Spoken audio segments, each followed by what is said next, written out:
Good evening, ladies and gentlemen. Welcome live to Frank Zink Field in Beavercreek, Ohio at Miami Valley Hospital Stadium.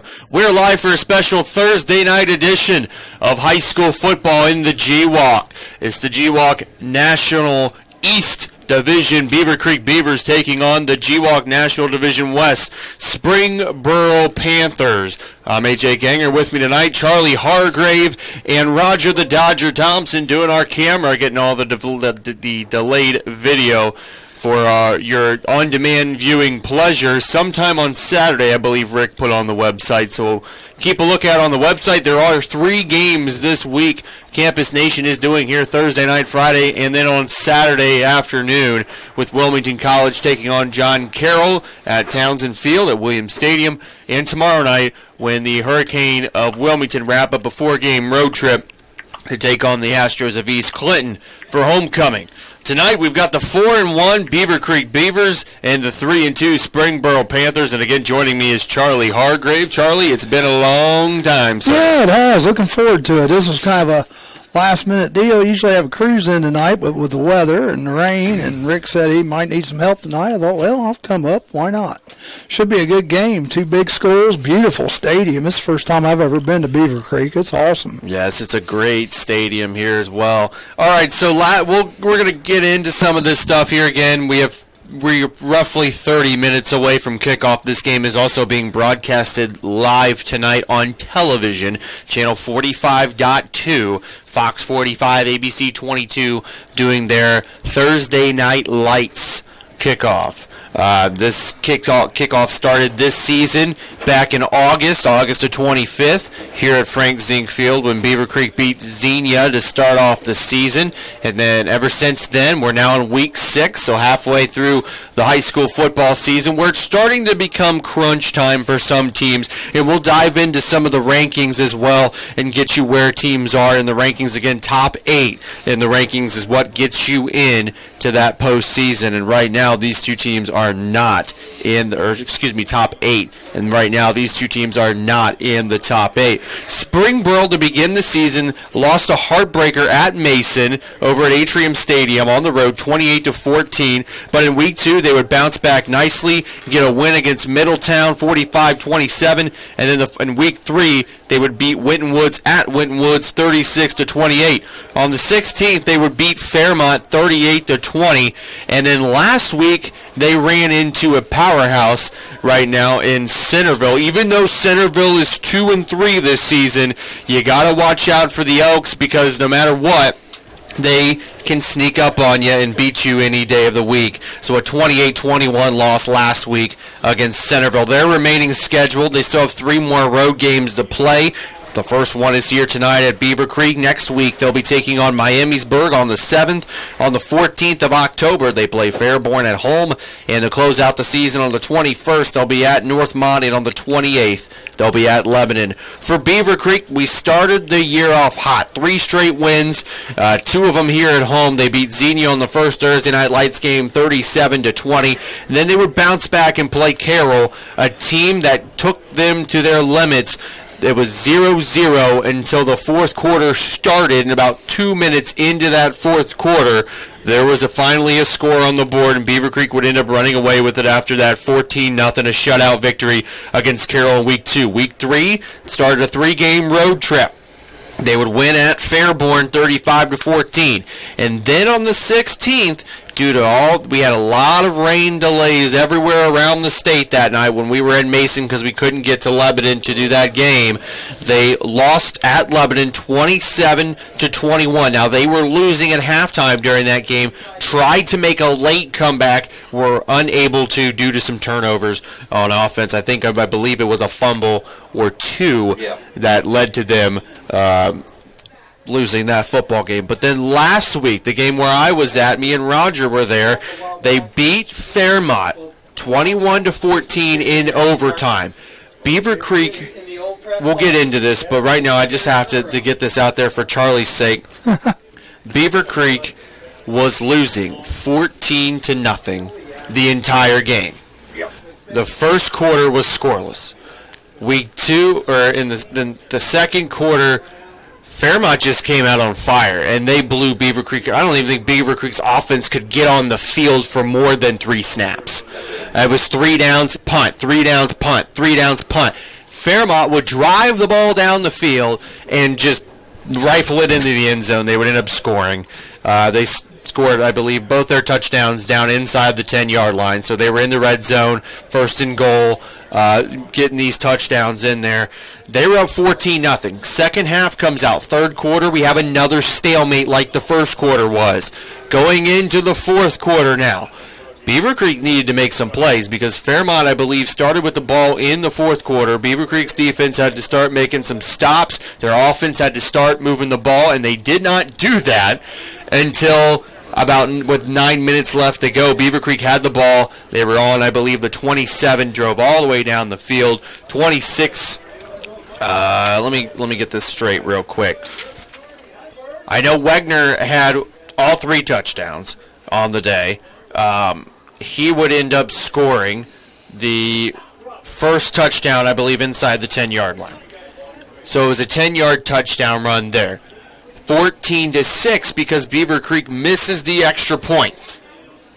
Next possession for Fairmont. Beavercreek gets an interception on 3rd and long because Fairmont had to pass the ball. There was no choice. You had to try to get some extra yardage to give your punter some more room. So if you did have to punt the ball away, you were going to give Beavercreek the ball. Actually, they were in Beavercreek territory, so you wanted to at least, put the game away, so to speak, because Beavercreek gave them the ball back with less than 5 minutes to go. They're up by 8 points. They're thinking, we're taking this one in the bag, getting our first win. Not so fast. You throw the interception. Beavercreek then comes down the field, 26-yard, I believe it was a 26-yard touchdown run by Wagner. Gets the 2-point conversion. 36 yards was on the first touchdown from Wagner. Then a 10-yard touchdown run with 17 seconds left. They get the 2-point conversion with another run by Wagner. We go to overtime. Second play on Beavercreek's first possession in overtime. 26 yards. Wagner into the end zone.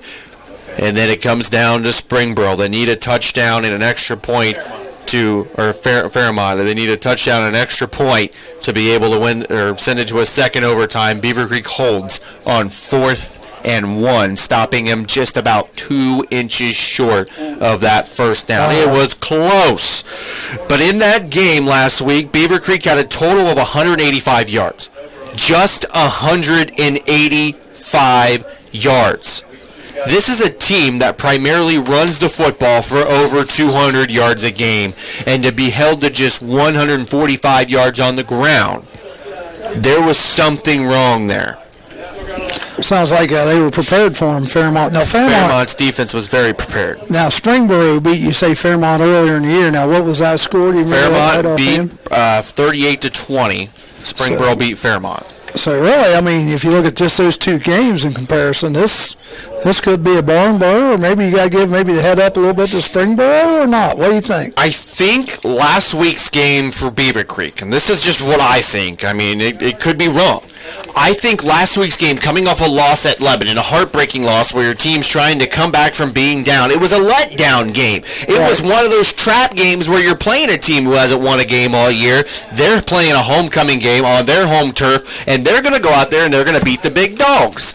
And they came really, really close from beating the big dogs, and they just weren't able to put Beavercreek away down the stretch because I don't know what happened with 5 minutes left to go in the game that these Beavercreek kids finally showed up and wanted to play with just 5 minutes left to go and ended up going to overtime. I don't know exactly what light bulb turned off in their head, but, I mean, they came out and those first 5 minutes or last 5 minutes of the game is what the first 5 minutes of the game for Beavercreek should have been like last week. Now, Springboro, they were in the same boat. Last week, they played Centerville. They were losing at the half. They had a good passing game. Brody Molly, 19-29 through the air, 178 yards. He had 2 touchdowns through the air, but he also threw 2 interceptions. He did have a rush touchdown. Their fullback, Liam Foley, only had 12 carries of 53 yards, but they had a total of 304 yards in the game. Most of their yards obviously came through the air. Yeah. They are a spread offensive team, so most of their yards did come through the air. But when you look back, Centerville, they're kind of like that Beavercreek hybrid team. Centerville, they had 253 yards passing and 239 yards rushing. Wow. They gave up Springboro last week a total of almost 500 yards, 492 yards last week, almost 250 in the air and on the ground. So when you look at a stat like that and you know, okay, Springboro isn't not going to stop the run very well. You're playing a team that runs the ball a lot in Beavercreek. I mean, that's pretty much all the Beavers do. Yep. If you look at that and you're a defensive coordinator going through the week, Charlie, what is the one thing you look at? Well, if you're Springboro, you got to stop the run. I mean, if you're. But how do you do it? Well, you got to put more people up in the box. You got to make them throw the ball. And if you're it's the other way around. The one thing I haven't heard a whole lot about this game tonight because I'm kind of late coming into the mix here, but I have heard that Springboro's got a really, really good quarterback. Now, is that true? Have you heard that? Springboro, yes. I've heard Brody Molly is a very good quarterback. So I'm kind of looking forward to seeing him play. Kind of looking forward to actually seeing both teams play because, I get to watch high school football every week, but not quite at this level.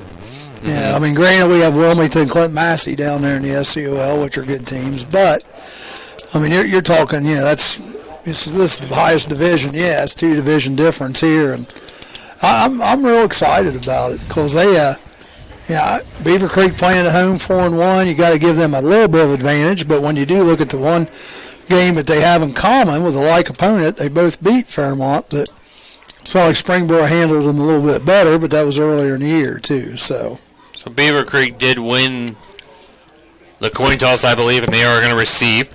So Beavercreek will be receiving going right to left when we get underway in just about 25 minutes here on CampusNation.com. Speaking of playoffs, let's run down the rest of Beavercreek's schedule right now because I'm going to go over their ranking here in a second, and it's kind of a very tough road ahead for Beavercreek after this week. This week they play Springboro, obviously, here on Thursday night. Next week they're at Wayne.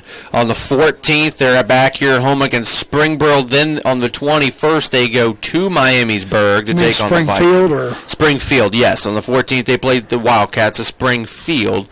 On the 21st, they play the Vikings of Miamisburg at Miamisburg. And then to close out the season, they're here against the Centerville team, like we said, that they lost to last year at Centerville, and they can just sneak up on you at any time and be one of those teams that can beat you. So getting into the rankings, these are the rankings of the Beavers. I got Wilmington's ranking on there right now as well. These are all according to Joel Elite. They are unofficial rankings, but Joel Elite is basically the website that puts together all the rankings, and what the computer almost is identical to what Joel Elite has. So right now, Division I, Region 3 is where Beavercreek is. They are 11th in that division. And in that region, they need to again be in the top 8 to get into the playoffs. Springboro is Division 1, Region 4. They're in 10th right now. That's the same region as Wayne, some of the bigger schools in this Dayton area. It's weird to see Beavercreek being in Region 3.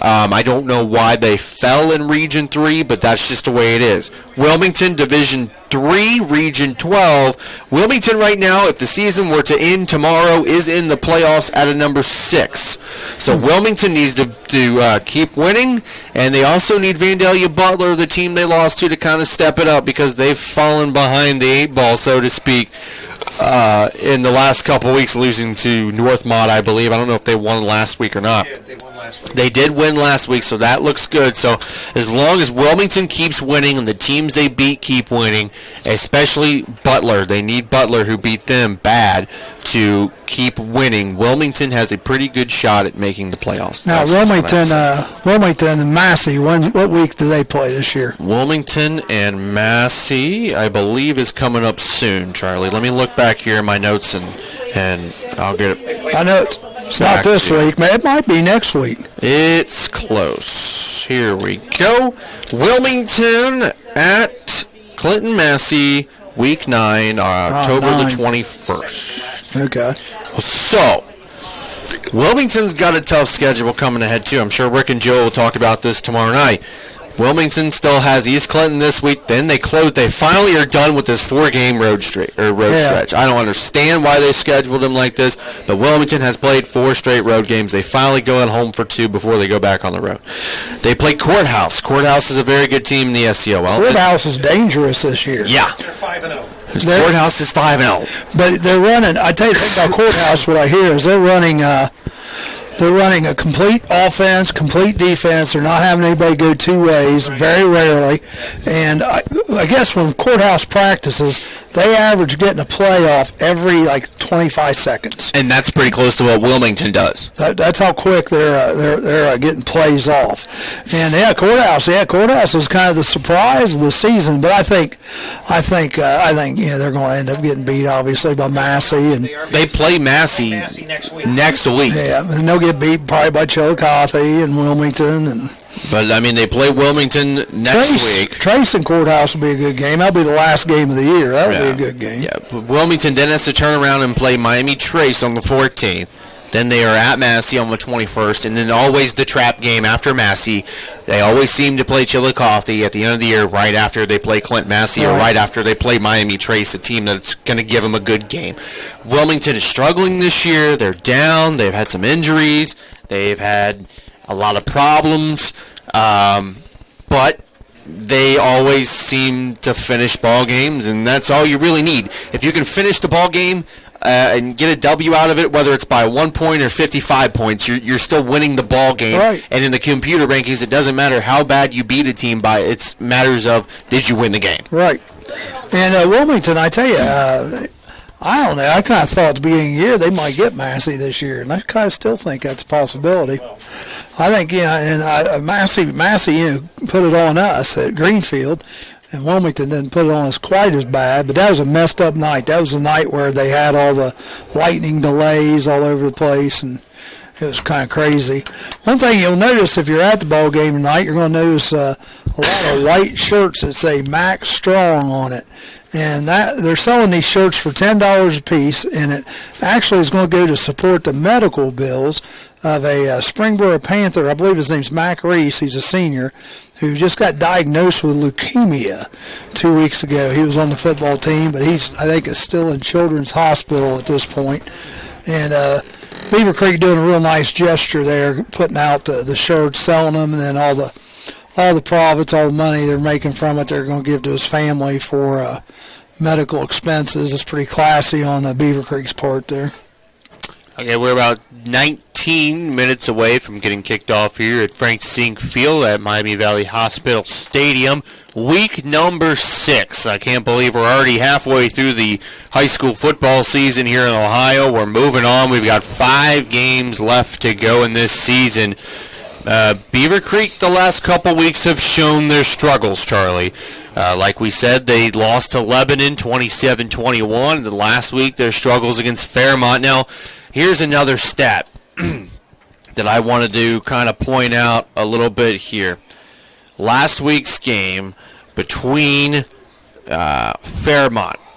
Beavercreek, normally a stat they dominate is the time possession. Obviously, you're running that old school option offense. You're looking at a team who's going to run clock. They're going to chew up 3-4 yards at a time. They're going to pick up a first down on 3rd and 2.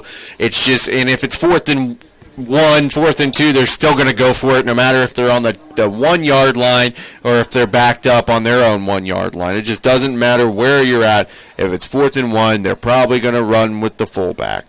That's just the way it is. It's just the old school 3 yards in a cloud of dust option mentality. But again, I'll reiterate this. Beavercreek normally has a time possession stat down pat. Last week, Fairmont beat Beavercreek in time possession. Fairmont had 29 minutes, 14 seconds of time possession before overtime. Beavercreek just 14 minutes and 7 seconds. Quite a difference. Quite a difference. What does that tell you? And a team who's going to revolve around running the clock. Rick was surprised at how fast our game was going when I was sending him updates when he was at McLean because they were at halftime and we were almost going to overtime. Wow. So we had a lot of stoppages to play. Right.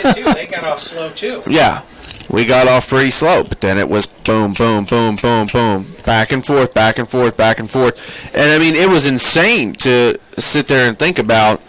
A team like Fairmont, who was 0-5, they came in motivated, they came in ready to play a team like Beavercreek, and they were able to take them to their limit. I think that just shows the heart and the dedication of these kids that were in that film room that week to make sure they get ready for Beavercreek, that they know it's a big game. They know they got a tough team coming in, and they needed to show up. They needed to play some football, and that's exactly what Fairmont did. They just could not finish the game like Beavercreek did. And like we've said in the past, when you finish ball games, you're more than likely going to win. Right, and coming off that win, it's got to give Beavercreek a little more confidence. They played well the last quarter of that game, so hopefully they'll come out tonight and just carry that on forward and not go back into that slump. I tell you, it's like somebody talked about the Bengals-Dolphins game tonight. That was Joe Walter, the ex-Bengal. He said that the Bengals have the ability to play with any team, but the problem is they'll play at that team's level. Yeah. And you gotta set the tone. You gotta go out and take control of the game. And I thought that was interesting. He said that. Well, what do you think about that game tonight? Bengals Dolphins. That's going to start around 8:15 or so. Most of our game will be over with by then. So what do you think? Who you like? Must win. It's a must win. I don't know if it's a must win for the Bengals. They were talking about this on the way into the game. I was listening to ESPN radio. Mark Neal, his radio talk show. Name drop. Yeah. They think that falling to 1-3 to begin the year gives the Bengals a 20% less chance of making the playoffs. Now, watching the Bengals last week against Denver, they just didn't finish the game again. Like we were talking about in high school. You don't finish a game in high school, you're not going to win. All the way down to Pee Wee and all the way up to pro, you don't finish a game, you're not going to win. Bengals just didn't finish the game, and Denver wanted it more. Denver went out there and they beat you on your home turf. Sorry about it. But then you got to turn around. It's a short week. You're playing on Thursday. At home, you have the Dolphins. The Dolphins are not a good team and should have lost. Should have lost to the Browns. Cleveland. Yeah, Browns. What, that guy missed 3 field goals. Yeah.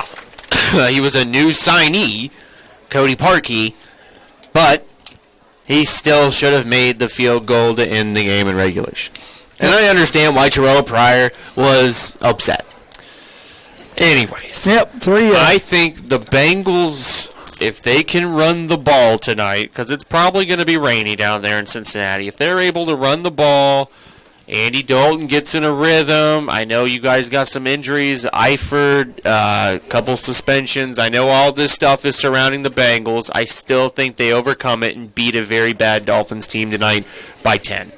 Well, Vontez is back. I don't know how much he's going to play, but Vontez Perfect is back tonight. So that should give the team, defense a big uplift, and hopefully he'll behave himself and be able to stay on the field for a few games, right. Before he gets in trouble again. But they say he's like a coach on the field. They say he's really super knowledgeable about the game and directs everybody around. So just having his presence there should be a big uplift for the Bengals. 13 minutes, 20 seconds and counting until we get the game underway. Again, you're listening to us live here tonight on CampusNation.com, the sports animal, your home for high school and college sports. AJ Ganger with Charlie Hargrave for Thursday Night Lights high school football. And Roger the Dodger. Yeah, we got Roger the Dodger tonight on our camera crew, as always. Getting your video underway. Again, we have 3 games coming your way starting tonight. Triple header on 3 straight days in a row. Tomorrow night, Joe Davis, Rick Phillips will be at Astro Stadium as East Clinton's homecoming game against the Wilmington Hurricanes takes place. That game gets underway 7 o'clock with the pregame show and 7:30 with the kickoff. On Saturday afternoon, I believe this is a 1 o'clock game, 1:30 game, with Wilmington College hosting the Blue Streaks of John Carroll. Wilmington starting the year off 0-3, very tough. They've been in a couple games, so they've run into another railroad, and John Carroll and the Blue Streaks, so they'll have to play on Saturday afternoon at 1:30. So that means the pregame show will get underway at 1 o'clock from Townsend Field at Williams Stadium. I believe Rick Phillips, Joe Davis will have the call on that. You can also watch that game live via Boxcast on WilmingtonQuakers.com. It's actually going to be a three-man broadcast, right, Charlie? Oh, Charlie's going to be there too? Well, my band is doing halftime, and I've got my assistant band director, who's also a big football guy. He's going to do the first half of the game, then I'm going to stay around and do the second half of the game. And I'll be there for the whole game. There we go. So Rick Phillips and his beautiful voice will be there the entire game. So don't turn off your television dial. We got some big college football games this weekend. You know, there I believe are 4 top 10 matchups. You got Louisville and Clemson. You have Michigan, Wisconsin. Go Cardinals, baby. Go Cardinals. Stanford against Washington. I believe that game is tomorrow night. I think there's one other top 10, or at least a top 25 matchup. It's Oklahoma against number 24 TCU. That's another big game. That TCU was actually the underdog at home. Against Oklahoma. I'll tell you one other thing, too, going on this weekend for the listeners. We're going to do a live Keep Calm and Chaz On, live audio, 6:30 on Saturday night. We're going to come to you live from the Haunted Hollow. Then we're going to have delayed video on Sunday. But if you've never been, and AJ, have you ever been out to the Haunted Hollow? Nope. I'm going to tell you what, man. It was voted the 9th best haunted house in the United States last year. It is just phenomenal. If you've never been to the Haunted Hollow in Wilmington, it's a treasure locally. You need to go check it out, especially if you like to get scared or go to haunted houses, things like that. I'm good. I'm not going. They've got fiery semis, tons of clowns. My hearse will be out there. Hermie von Frankenstein will be on the scene. And I'll even have Roger out there. That'd be scary. Roger's the scary one you gotta look out for. Roger will not be in makeup. I promise you he will be there. So if you're prepared to get scared, all you have to do is walk up to our video cameraman, Roger, and he will more than likely probably have a bowl of candy, won't you? Yeah. And make sure you don't have that touch pass on if you see Roger. The band for Beavercreek's getting ready to take the field. Yeah, it's a monster band. 200 and some members. Yep. Charlie is very jealous of that 200-member band. I want to see this band at halftime because I know they're doing a Rush show. Yeah, they do a very good Rush show. Here comes the Beaver Creek band marching out on the field. Again, we're about 9 minutes away from kicking this one off. The Beavers will begin with the football, and some keys to the game we can dive into now here on our pregame show. I've got them just for Beaver Creek, but I'm sure I can come up with some for Springboro as we go. First key to the game. Beaver Creek, they need to get their offense rolling early. The last couple weeks, their offense has not come out onto the field, rolled early, put points on the board, whether it be a field goal even, which you know they're not going to kick a field goal. They do run an option-style offense. That's just the way it is. But they need to get their offense rolling early, points on the board, as many points as you possibly can, but you also need to look back and control time of possession. The last couple weeks, you've been shut down on time of possession, especially last week when you were shut down by more than 15 minutes on time of possession. And a stat that you guys, it's a little stat, but I'm telling you it makes a big difference when you look down at the game and maybe what the score is. If you have 30 minutes time of possession and it's a 7-0 game and you're winning, well, I wonder why you're winning. You've had 30 minutes of time of possession. It's a tiny stat that people take a look at, but it's also huge in the numbers when you're running an option-style offense. Beaver Creek, they need to limit turnovers and penalties. We've seen some fumble issues. The field is wet. It did rain earlier. We may see some more rain in the forecast here tonight, so you need to keep control of the ball when you make your pitches. Make good, clean pitches. If you don't think you can make a pitch, hold on to the ball and just try to get as many yards as you can yourself. When it comes to passing, Brody Molly last week had 2 interceptions for Springboro. If you're going to pass the ball against this Beaver Creek team, watch out for the secondary. You got guys like Julian Linkart back there who's going to pick you off. He plays safety cornerback, and he's going to sit there and he's going to watch the quarterback's eyes. He's going to watch his eyes pretty good. So that's one of the things you just kind of want to look out for. Also, you need to step up on defense. There have been so many times on defense where they've given up a big play this season, especially against teams we've seen against Xenia. We've seen Carroll, even though they shut out Carroll. We saw last week with Fairmont, they gave up some big pass plays down the sideline. So that's another thing that Beavercreek is going to have to do. They are going to have to step up and play good front seven defense. Just a couple more here. You need first downs. Obviously, you need first downs, and you need to stay out of the dreaded third and longs. Third and longs were their enemy last week. You want to know why Beavercreek punted the ball a lot and gave the ball back to Fairmont is because they could not pick up a first down. 3 and outs. It's bad. So Definitely. You got to control the ball, and that's what I mean. You got to take it to them. You got to be aggressive. You got to be in control of what the tempo of the game's going to be. You got to play your game because every team has their style of game they want to play, and if you can get your style to control the game, you're a step ahead. 6 minutes away from kickoff. This is interesting because, we do things a little different, obviously, at Greenfield. But, at this time, we're playing the Star Spangled Banner and all that stuff. Then we go down and do our tunnel. And our football team doesn't come out to about a minute. But here at Beavercreek, they're 6 minutes to go, and they're already kind of heading this way, it looks like. So. Yep, they will more than likely come out. And then do the Star Spangled Banner. And then they'll do the national anthem with a couple minutes left. It looks like Beavercreek will be wearing their home unis, which are this week are all black with orange numbers in their burnt orange Beavers logo on each side. Beautiful looking helmets. That is what the Beavercreek Beavers will be wearing here tonight. Springboro we saw during warm-ups. They're all white with blue trim, blue numbers, and the Panther logo located on each side of the helmet. For a long time I thought Springboro was black. No. Like Miami Trace. But they're blue, but they're the Panthers like Miami Trace. So maybe that's where you got that from. Right. Here come the Beavers with the American flag. This week again being held by Jackson Nipper. He'll be carrying the flag out onto the field for the Beavercreek Beavers. Give me this Wi-Fi unit. It needs to be closer to the computer. Sorry. It's all right. Beavercreek huddling up in the end zone to our left and getting ready to go up between the band. The band's split in half. And color guard, we got a huge color guard and rifles in the band.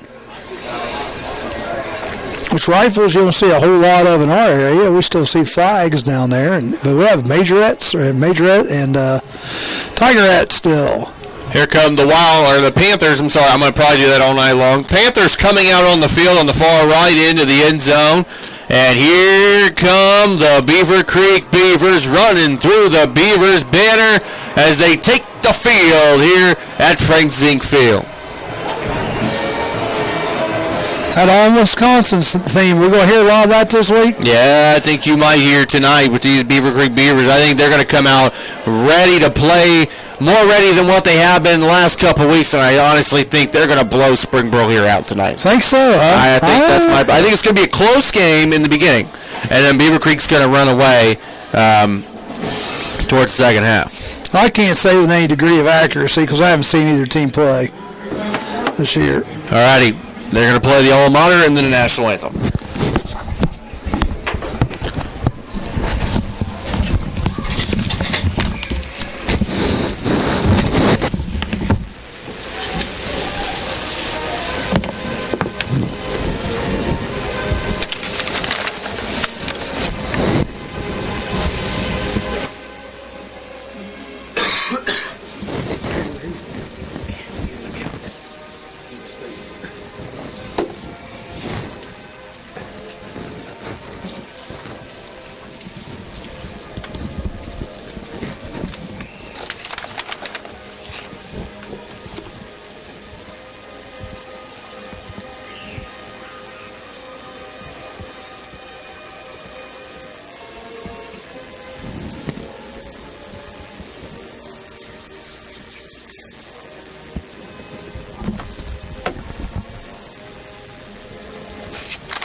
Alrighty, ladies and gentlemen, it's Thursday night. It's high school football. It's week 6. We're live again here on CampusNation.com, the sports animal. Your home for high school and college sports. I'm AJ Ganger with Charlie Hargrave and Roger the Dodger Thompson on our camera here tonight for this week 6 high school football Thursday night broadcast between the 4-1 Beavercreek Beavers and the 3-2 Springboro Panthers. We got the 12 minutes set up on the clock. Again, this game is also being televised on local television, Fox 45, ABC 22 on channel 45.2 on most people's channels. I think that is My TV for other... Me TV? Me TV. Me TV. I think it's Me TV on other providers. Springboro will be kicking this one off tonight. Beavercreek will be traveling from left to right to begin our ball game. That is left to right on your computer screens, iPhones, tablets, anything and everything that you're listening to us on here this evening. Again, keep an eye on the website. We did have some audio issues last week for the Fairmont game with Beavercreek. Rick Phillips is working on getting that edited, and we'll have that video up as soon as possible. I did a knucklehead thing and forgot to do something in the first half, so the audio was off the video. So the second half was great with audio, but the first half was not. That's all right, That's AJ. all right, we're working on it. Yeah. I'm editing and it'll have full audio when we get done with it. I know, Rick, I know. All right, number 20 will be in to kick this one away for the Panthers. That's number 20, Charlie Cubander. And back to receive the kickoff here this evening will be number 3, Jack Kowalski. He's back deep for the Beavercreek Beavers. We got the ball teed up on the 40-yard line, the hands in the air. We are just waiting for the ready whistle from the official in the end zone. And here we go. There's the ready whistle. 12 minutes on the clock. And ladies and gentlemen, week 6 high school football is underway. A deep kick. Kowalski lets it sail into the end zone for a touchback and brings it out to the 20-yard line where the Beavers will line up first down and 10 to begin their opening drive. So we're going to see the Beavers and Cody Hawker out there to begin tonight. He is the first-string quarterback. We're going to see who's going to line up at fullback. Alston started the year. Wagner's came in the last couple weeks and has blown it up. And it looks like we're going to have Wagner as the fullback. We'll have one receiver lined up on each side for Hawker, who will be under center. Tell you one thing that's interesting, AJ. You know, college and pro, they take the ball out to the 25 Yes, now, they but do. high school is still 20. It's kind of interesting. Yeah, they still haven't brought that rule out to the high school level. I thought they did, and the only touchback I've seen this year was still brought out to the 20. And you know, some people may not even realize, but each team brings their own footballs. Yeah. So when you're on offense, you use, your ball that Beavercreek brings. And Corrigan went in motion on first down. They handed it to Wagner, and he was stuffed at the line. I believe the official over here, though, is going to give him a yard gain. It looked like he didn't pick anything up and maybe even have lost a yard on first down. That's going to bring up a second down, and we're going to call it 9 for the Beavercreek Beavers. Yeah, I didn't think he got any. As a matter of fact, I thought he'd lost a yard, too. I was with you there. And the official gave him a good spot on that. So second down and 9 for the Beavers. Hawker brings the offense out. 2 receivers are tight to the line of scrimmage. In the option set, under center is Hawker. Corrigan in motion. And now Corrigan's going to get the pitch out here on the right side. He is stood up. Nice hit that time by the linebacker, number 18. That's Trey Poster. And it's going to bring up third down and long. Springboro's playing everybody up. They only have one person that's back from the line of scrimmage, and heck, he's only been playing about 5-6 yards back, and he's kind of spying on the ball, and he's just tracing the ball, and they're expecting to run. So we do have an injured Beaver down on the field. I think that might be Corrigan. Yeah, the one carrying the ball. Yeah, Corrigan carrying the football. He did pick up 2 yards, so it is going to be a 3rd and 7 for the Beavers, but something they didn't want to get themselves into early on was a 3rd and long, and Corrigan is limping off the field, but he's walking under his own power. He's going to be all right, looks like. A little bit of a limp, but not bad. Line of scrimmage is the Beavers' 23-yard line. 3rd down and 7. They need to get it out to their own 30 to pick up a first down. Springboro playing aggressive. Hawker under center, 1 receiver near side to the right. Wagner the fullback behind Hawker under center. Takes it, keeps it, pitches it out now. Terrell has it, 25. Terrell got the first down. He made sure he stretched the ball out to the 32-yard line. Needed 7, got 9. First down and 10 on the run by Justin Terrell. And he got contacted way before the first down mark and kind of, just did a couple yards there on his own.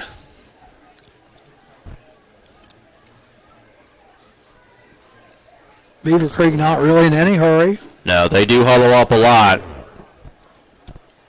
1st and 10 on the 32. 1 receiver near side right again. Wagner under center. Wagner the fullback got to carry, got across the 35 down to the 37-yard line. A nice gain of 5 there. He found a hole and just picked his way through it. 2nd down and 5 after the first down run. That was Nanda, wasn't it? No, that was number 44, Wagner. Was it Wagner? Okay. Yeah, Nanda did come in for Corrigan, number 9. Okay. 2nd and 5 from the 37-yard line. Hawker under center takes the snap from the option. It'll be Wagner again. He'll fall forward to the 40-yard line to gain 3 more yards, and we'll have a 3rd and short. Lineman kind of slow to get up for the Beavers. He does get up, though. That was number 75, Isaac Smith, a little slow to get up. Now Wagner is going to limp off the field, and Alston will come in as his backup. Yeah, he was hurt just a play ago and put him back in. He's still limping. No, that's a different man. Oh, is that different? Yeah, that was Wagner, the fullback, the one who just carried the ball. 3rd and 2 for the Beavers. 1 receiver near side right. Hawker under center. Alston the fullback. Alston gets the carries up, ended right at that imaginary yellow line. I think they gave him the 43. So they needed 2. They pick up 3. 1st and 10 Beavers on the 43. He got hit hard right at his legs. Yeah, he only got that by about an inch or 2, but he got it. 1st down and 10 for the Beavers again. Their 2nd straight first down they've picked up on 3rd. Hawker will be under center. 1 receiver near side right. Takes the snap. He's going to keep it. He'll pitch it to Terrell off the right side. 45. Hurdle. Flag down. And he got it out across the 46 before being brought down. But this one will more than likely come back due to a hold on the Beavers. And it will be a holding.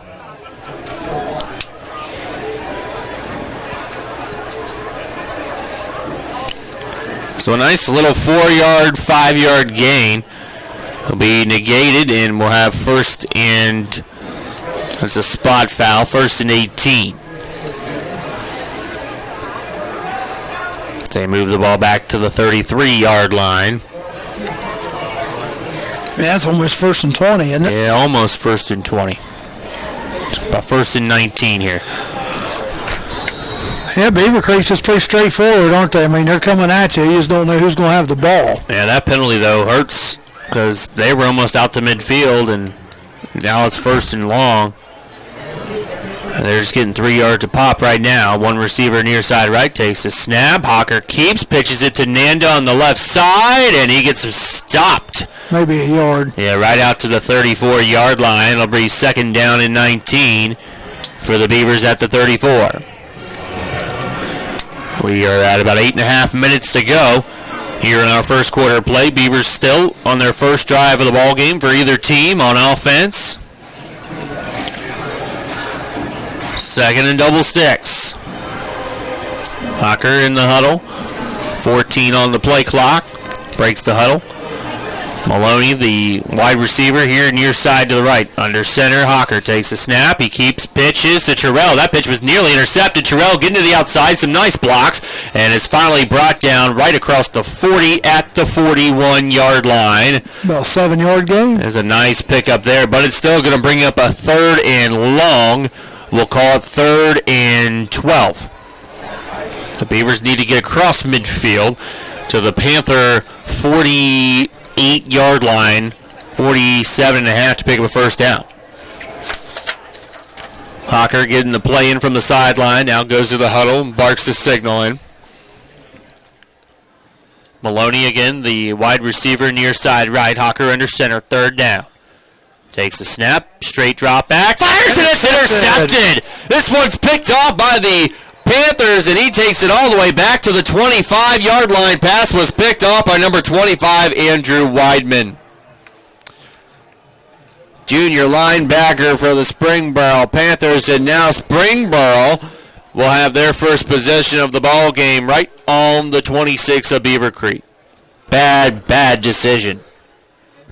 Nice interception, though. The guy lower run back with it, too. 1st and 10 on the 26 of Beavercreek, just outside of the red zone. See what Brody Mall can do here. Because they're pretty much a passing team, aren't they, AJ? Yeah, they are. Spread it out. 2 running backs, 2 receivers, far side right. They're going to hand it off to Foley on first down. Foley gets across to 25 to the 24. Just a 2-yard gain, though. And it'll bring up a 2nd down and 8. Yeah, they're a fast-paced, spread the team out. Pass the ball down the field. That was just a bad decision by Hocker, but a good decision by the linebacker. I think he was a spy. It seemed like it, didn't it? Trips lined up far side right, 1 receiver near side left. In the shotgun is Maul.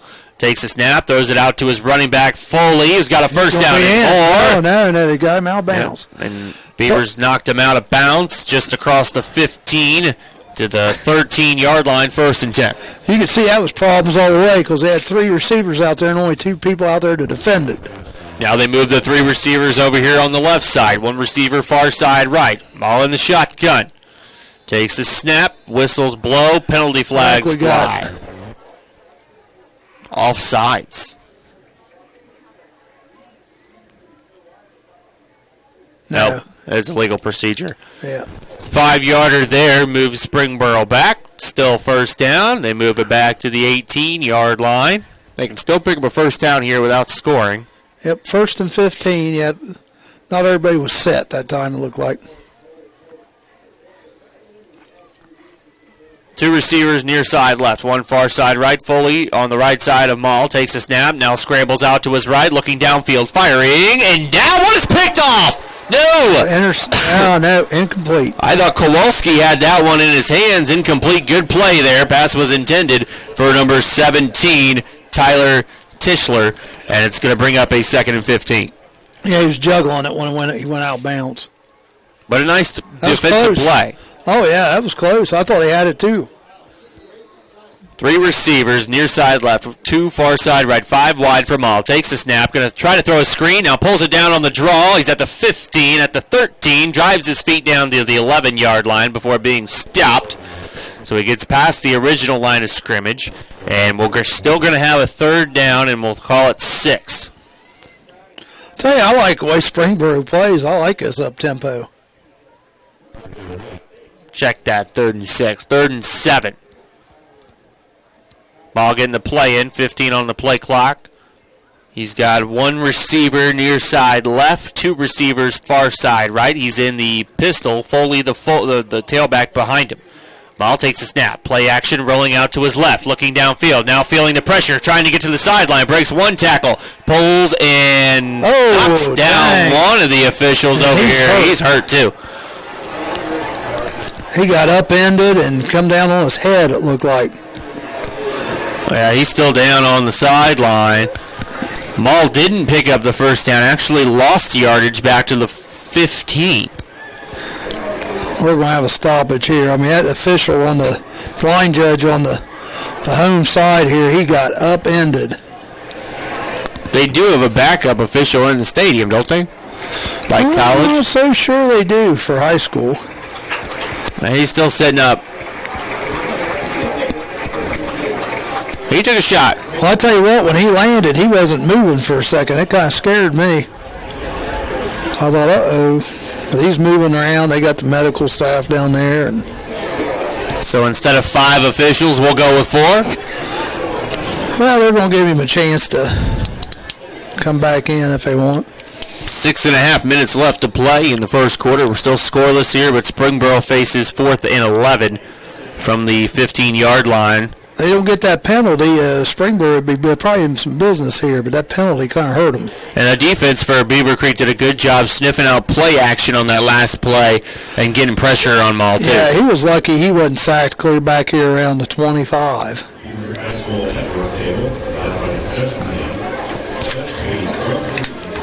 Again, you're listening to us live here on CampusNation.com, a sports animal. Your home for high school and college sports. AJ Ganger, Charlie Hargrave, and Roger the Dodger Thompson on our camera crew here tonight, live from Frank Zink Field at Miami Valley Hospital Stadium for some Week 6 high school football action. Rick told me before the game that they did redo the field out here. It looks nice, looks clean. Yep.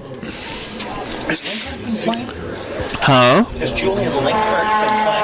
I have not seen Linkard on the field. That's who he's on the sideline. He's dressed. I don't think he's playing. He's dressed to play. Maybe there's some underlying injury right there, because I thought the guy who was going for the interception over here, I thought that was Linkard and not Kowalski, and then realized again, I thought back, okay, on the kickoff, Kowalski was back normally, Julian Linkard's back receiving kickoffs, so something is up. So they're going to go ahead and go with 4 officials. I think he dislocated his shoulder. Something's going on. It looks like they're putting him in some kind of a sling. So, wish that official all the best of luck. Yeah, that was scary. Did you get that on video? Oh my gosh! When you guys see this on the video, you're gonna be like, "Wow!" Because I mean, he just literally got hit in the lower legs, and it just flipped him all the way upside down, and he landed on his head. 4th down and 11, ball on the 14-yard line. He's down there being attended to. But we do look like we're going to have a field goal try on. Yep, 4 officials. Number 20, again, coming in to kick this field goal through the uprights is Charlie Cubanner. He'll be kicking it from the 21, called a 31-yard field goal for Cubanner here. He's lined up on the left hash. So that's one thing that's a little different, too, about high school and college and pro. Those hashes aren't all in the same place. High school, it's pretty far out here. Yeah, NFL, college, they're kind of closer together. NFL is a lot closer, yeah. Well, college, I'm not sure if it's much different or not. There's a snap, holds down, kicks up into Ren, and it hit the upright, and it still went through. Yeah. Banner hit the left, Banner hit the left upright, and the ball goes through the uprights for 3 points. 6:25 left to play in the first quarter. It's Springboro 3, Beavercreek 0. You're listening to live Week 6 high school football action on CampusNation.com, the sports animal, your home for high school and college sports. So Charlie, an interception on Beavercreek's first drive, leads to 3 points for Springboro the other way, but they would have loved to have 6 on the board instead of 3. Oh, yeah, well, and I tell you what, this game's going to be kind of crazy to watch because you got Beavercreek just, like you said at the beginning of the broadcast, 3 yards in a cloud of dust, and, I tell you what, Springboro reminds me of the old June Jones offenses, if you remember him, from college. He was running gun, running shoot all the time. And that's kind of what Springboro is. I mean, I think that's why Washington Courthouse is this year. Like I said, every about 15 seconds they're running the play. Cubanner will be in to kick this one away, and again back deep to receive it. is Jack Kowalski for the Beavers. He's back deep, standing on the goal line. The first kickoff from Q Banner actually went into the end zone for a touchback. Now, this one boy you were mentioning, is he one of their stars for Beavercreek? Kowalski or Julian Linkard? Linkard. Yes. Big star. What number is he? I don't know. 7. Oh, I see it now. Okay. Maybe he's hurt or something. We don't know. He is dressed. Alrighty. There's the whistle. Q Banner has it teed up. And there is the kick. Another deep kick. This one might be coming out. Nope. Bounces in the end zone for a touchback. Beavers start 1st and 10 on their own 20-yard line. So Hocker throws the interception on his first pass of the game on the last drive, leading to a Springboro 3 points. Now on this drive, if you're Beavercreek, you just go back to what you were doing before the pass. Right. Well, you can't get yourself, you obviously aren't very comfortable passing the ball. And I'll tell you something else, AJ. You mentioned it earlier. On a couple of those pitches he's thrown at the last second, they've almost been intercepted. Yeah. And he needs to be careful there because you mentioned one, but I saw one earlier in the game, too. It looked like, geez, a half a second later, it's going to be 6 points the other way. Yeah. 2 receivers near side right under center is Hocker. Takes the snap. He keeps it himself. Got a big hole over here on the right side. Juking one man across the 30. First down and more. 35. Still on his feet. And is finally brought down at the 37-yard line for a 17-yard gain by Cody Hocker on the QB keep. And I tell you what, he was only one Panther away from scoring. He did a great job reading the defense there, too. They're moving a little quicker here. Out of the huddle, the 2 receivers have moved far side left. Noah Corrigan and Wagner are both back into the ball game, healthy as a whistle. For the Beavers on offense, Hocker will be under center here on 1st and 10 from the 38 or 37-yard line. Under center is Hocker, taking the snap, takes it, keeps it again on the same play. Right side, first down, more into Panther territory before being brought down just at the Panther 45-yard line. Yep, another first down and a real nice run there by the quarterback. Same play, they just move the receivers out there to the other side to kind of confuse the corners and get them away from the play. 1st and 10, Beavers in Panther territory for the first time this afternoon. Ball on the Panther 45-yard line. The 2 receivers are still out far side left. Wagner still the fullback. Hocker barking out the signal at the line. Plenty of time on the play clock. Under center now. Takes the snap. Keeps it again for the 3rd straight time. Hocker's got more room. Breaking a couple tackles at the line. Down to the 30. Still dragging guys. And he's finally brought down at the 30-yard line for another 15-yard pickup for for Cody Hocker. You know what? You're not going to stop him. Just keep running until you stop him, I guess. You're going to do it again. That's 3 in a row. 1st and 10 on the 30 now.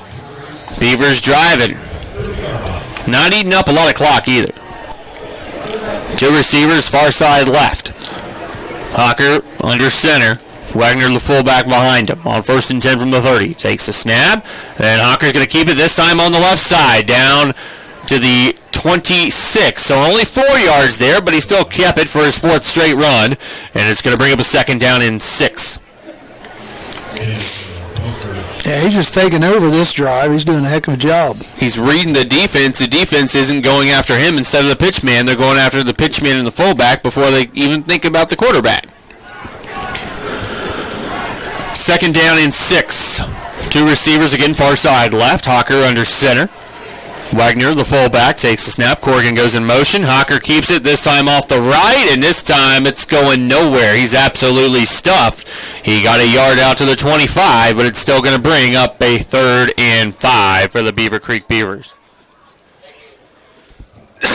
He's going to take a beating tonight if he keeps keeping the ball. Yeah, I don't know why they've won it. I mean, what they're doing is working, but got to mix it up. Got to get it in somebody else's hands here. 3rd and 5 on the 25-yard line for the Beavers, just outside of red zone territory. You got Santiago and Maloney, the 2, and this one's going to go up the middle for Wagner. First down. Look at those feet. He trucked those feet down all the way across the 20-yard line and down to the 17. 1st down and 10 for the Beavers. Seems like that field goal's kind of woke up Beavercreek a little bit. It looks like their offense came back out ready to play. I think that interception, that was just a silly mistake. And he didn't see the linebacker spine. He only probably had one or two routes that he was trying to throw to on that play, and he went to the one route he knew was the hot route. Well, and they're not doing any pitches this time either, just straight handoffs. Wagner got the ball again and takes it across the 15, and I believe he got down to the 13-yard line for a nice little pickup of around 4. Brings up a 2nd down and 6 for the Beavercreek Beavers.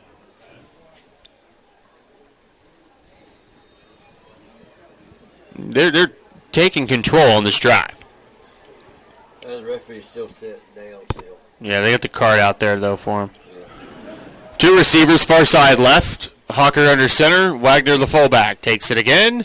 Hawker keeps, breaks 1, and gets all the way down around the 10-yard line before being brought down by a host of Panthers. And that's going to bring up a 3rd and short. 3rd and about 3. Referee's blowing whistles here. Player had to come out for his helmet coming off, so he's come out for a play. 3rd and a long 3. Ball's on the 11. They need to get it down to about the 8 for a 1st down. 2 receivers again, far side to the left. Hawker takes, keeps, finds a hole, hops over a couple men, spinning. Hawker still on his feet, and all the way down inside the 5. 1st and goal. Hawker ran it all the way down to the 2-yard line. 1st down and goal to go for the Beavers. Again, he is just taking over on this drive, Charlie. Yep, he's the man. That's the one thing they've changed. The last time he was pitching it a lot. This time he's just taking it himself. 1st and goal from the 3. Same formation. 2 receivers far side left. This time, Hawker takes. He'll hand to Wagner. Wagner had all 3 touchdowns last week, and he drove his feet with about 8 men on him into the end zone across the pylon for Pater and a Beavercreek touchdown. He had at least 3 or 4 on him, didn't he? Yeah, he did. About 8, but he had about 3 or 4 on him. Caden Wagner, just kept going. The 3-yard touchdown run for the Beavers. Marcella Cash will be out to attempt the PAT. And so she has a leg. Beavercreek has responded well. So this is one of the females that plays for Beavercreek. Is that right? Yep. Jake Maloney will be the holder for the Beavers on this point after touchdown. Awaiting the snap.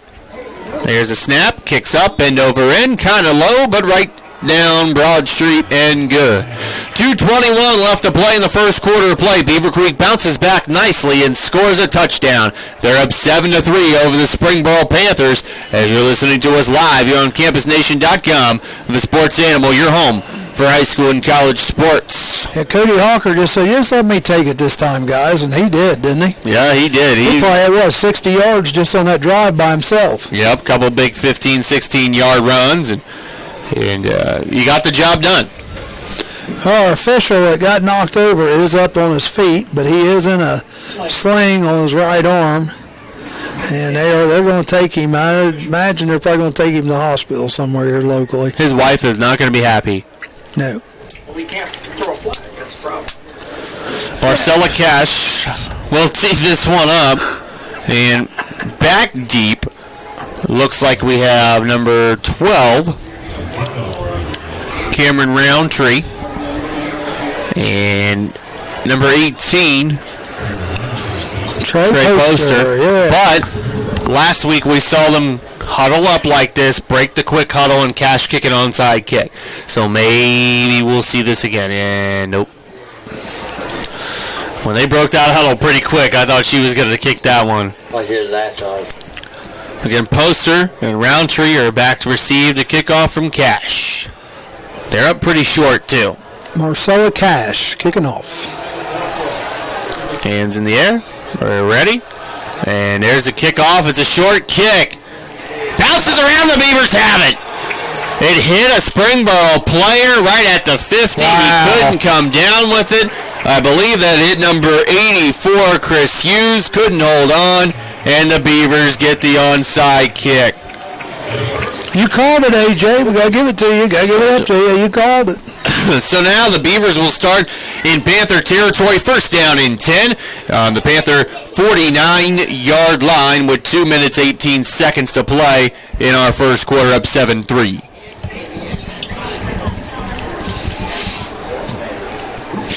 Well, do you stay the same route here? You just keep your quarterback running it?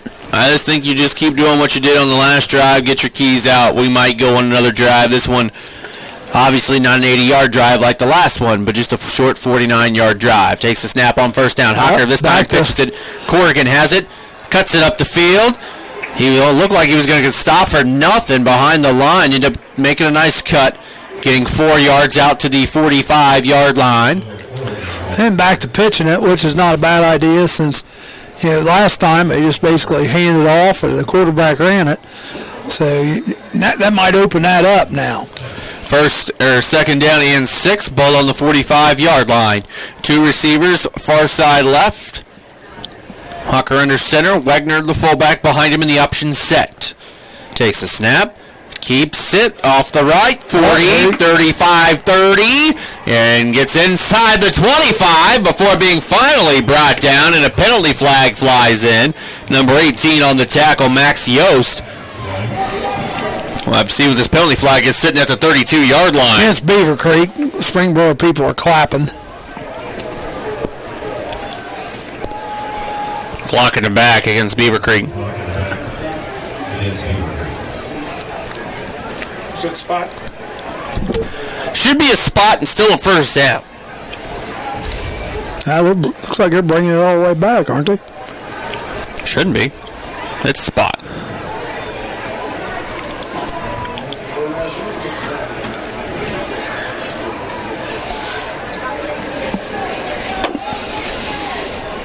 No, but it's going to be second down, but it's going to be second down and short. After the penalty, they'll move it up to the 42, and it's going to be second down and 3. Hawker getting the play in from the sideline. 2 receivers far side left here on first down. Wagner, the fullback, takes the snap, hands it off up the middle, nothing doing. Maybe a yard on that play by Caden Wagner, so now we face a third down and 2 when they did have a first down. But this is 2 down territory, you think, don't you? Oh, yeah. 4 down. 4 down, that's what I mean. They'll go 2 more downs if they have to. They're not going to kick. 2 receivers far side to left. We're under a minute to play here in the first quarter. Hawker under center. Wagner the fullback. 3rd and 2. And takes a snap. And Hawker on the keeper gets across the 40 and down around the 39-yard line, just at the first down marker. Springboro saw I thought they had movement. I think they got the first down. Did it measure? By the indications, they should have the first. Yeah, they're going to measure this one because I believe he has a first down. It looks like on the far side. The yard marker was on the left side of the of the 39. The ball's sitting right in the middle of the 39-yard line, which they should have gotten it by at least half the football. Yep. You're right. Good call, AJ. First down, Beavers. Actually, it might have been about 2/3 of the football. Well, Rick with his Cadillacs in his eyes. Just smells I know you are. First down and 10. Rick's got better vision than you guys now. Rick's all, he's healed. 2015 and 2020. A lot better than I'm sure you got. He's healed. I don't know what I have. I really don't know what I How many have. fingers I got? 55. My whip. First down and 10. Ball on the Panthers' 39-yard line, but we do only have about 12 seconds until the end of the quarter, and I think the Beavers are going to be happy with the way they ended this first quarter. They started out with an interception, but they held Springboro to just 3 points, and ever since then, Springboro has not gotten the ball back, as Beavercreek has held it for the last 6.5 minutes of the first quarter. At the end of one, it's Beavercreek 7, Springboro 3. You're listening to live high school football on CampusNation.com, the sports animal, your home for high school and college sports. Now, is that Bucky Beaver there? Or is that, who is that? The Beaver is out here for the cheer squad. Well, the Beaver is out. You'd have to ask Rick, because he's Rick, the alumni of the Beavercreek Beavers. You'd have to ask him what the... of course, where's Rick at, though, guys? Where's Rick? He's over there eating all the back there chocolate. eating again. He lost a lot of weight, too, and he's back there putting it all back on with some pretzels and cookies. And man, Rick. Oh, boy, we'll never hear the end of this. 7-3, Beavercreek up with the ball. And they're now be going right to left. Yep, 1st and 10 at Springboro 39. And first drive, they looked awful flat, but the second drive, the quarterback Hawker just kind of took it under control. And so far this drive, they're moving the ball a little bit. They had the penalty that kind of brought him back, but on the short third down play, they still just kept it with the quarterback and ended up picking the first down. Got the outside kick. Alrighty. And I think we're still waiting on the commercial break. Because, again, they are live on television. That's right. TV timeouts. If you've never been to a professional football game, it's amazing how much different it is watching it live than it is just watching it on TV. Because during all those TV timeouts, all those commercials, you're just kind of sitting there waiting on the TV crew to get their stuff ready to go. So like right now, we're just waiting on Time Warner. Not waiting on Campus Nation. We're ready to go. Yeah. They're a few seconds out.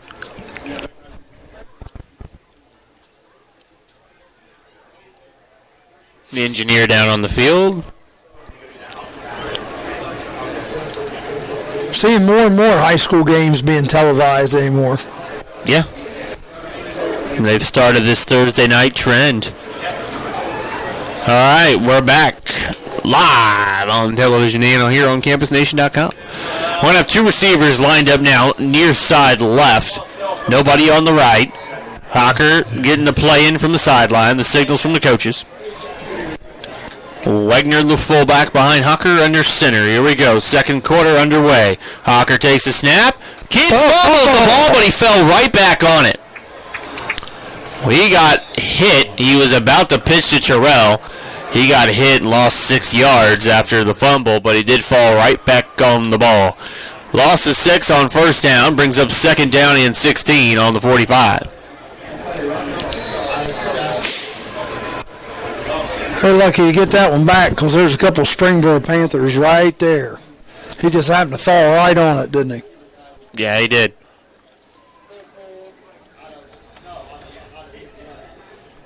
Second and 16. Under center, Hawker takes a snap, hands it to Wegner. Nothing doing. Ball came out again. Beavers fall on it again. And no gain on the play. Third and 16. Well, I think you almost have to. If you're Hawker, you almost got to try to take it on your own here again. Because that's been your most successful play, going out to your right. Third and 16. Two receivers far side to the right. Hawker under center. Takes the snap. Fakes the pitch. He's back to pass. He fires. That one's picked off.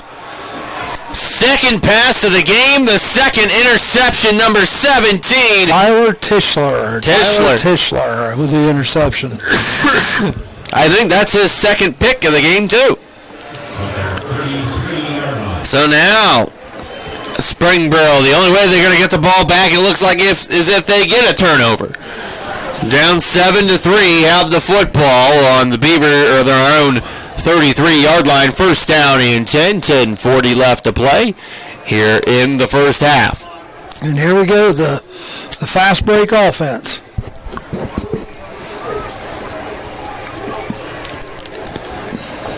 Ball in the shotgun, two receivers far side left, one near side right. Now slot man comes in motion from left to right, takes the snap, hands it off to Foley. Foley got a nice block on the outside, and Linkard is going to get called for the face mask. He's out there now. Yep. He might have just had, some disciplinary action where he had to set out the first quarter. I'm not sure. Just speculating here. He did tackle high. So that's why he got called for the face mask penalty. That's 15. And a first down.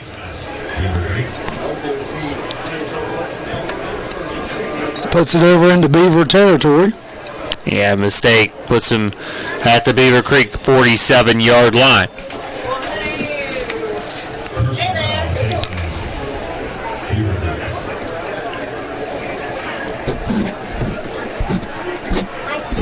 That was a nice run by Foley. One receiver far side left, two near side right. Maul on the shotgun, Foley on his left side. Takes the snap, drop back pass. Looking, has a man one-on-one outside. Too far. Overthrew it, intended for Kavakis. Second down. Kovacs. Oh, excuse me, Kovacs. It's all right. You can see his numbers a lot better than I can. I will tell you, your eyes are better than mine.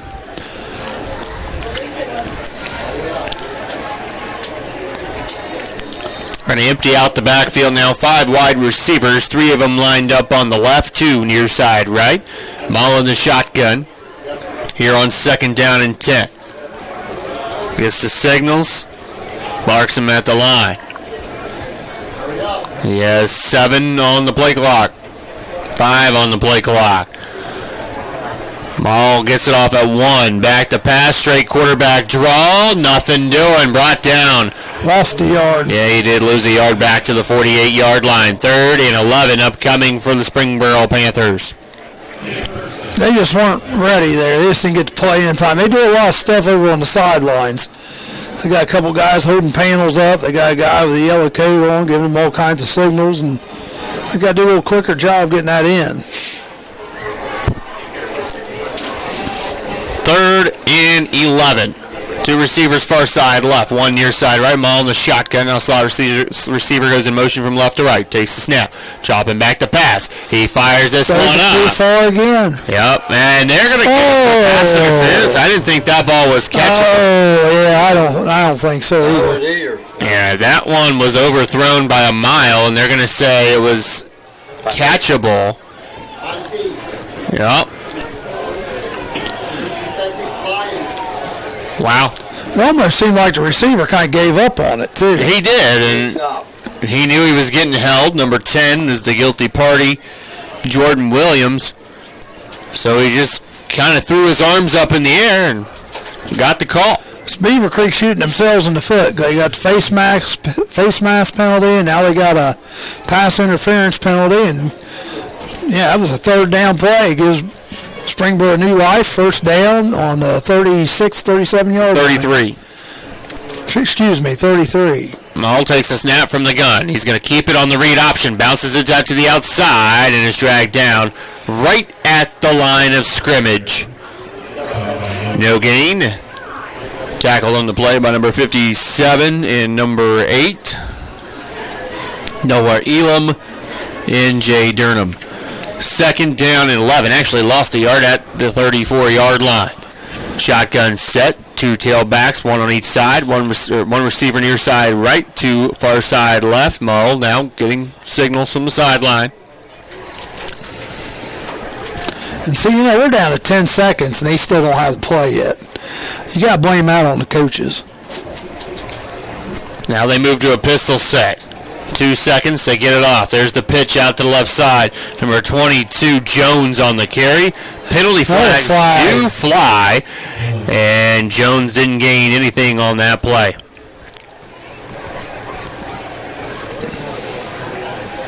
And it's going to be a sideline warning against Beavercreek.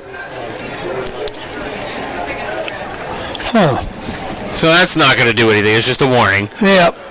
3rd and 11. Yep, 3rd down and 11. Ball's on the 34-yard line. They need to get it down to the 23 to pick up a first down.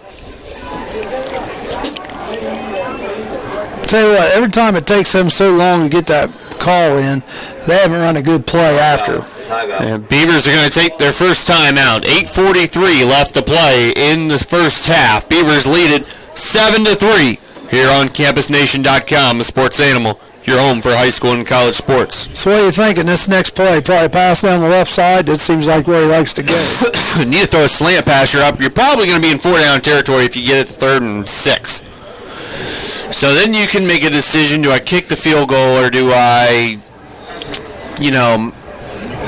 go for it? But you need to throw a pass, and a slant route is going to be good if you find a hole in the defense. I think it's definitely going. He likes throwing to the left side.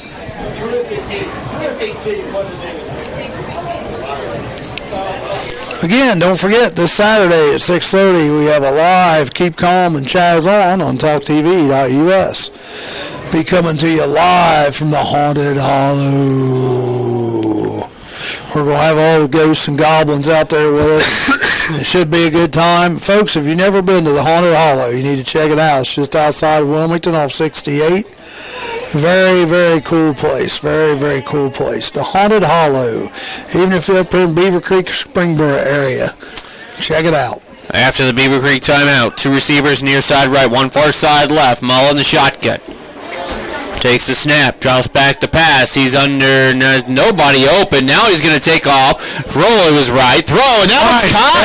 Nice catch. That was caught by number 16, Kovacs. And he's first down. Yes. The far side official didn't look like he had the first down, but the near side one has it marked perfectly right at the 18-yard line. First down and 10. That was a heck of a catch. So first down and 10. 2 receivers, far side to the left, 1 near side right. In the shotgun is Mull. 2 tailbacks, 1 on each side. Takes the snap. Read option play. Gives it off to Jones. And Jones is brought down for a loss hard with the tackle. Number 30, Jackson Nipper.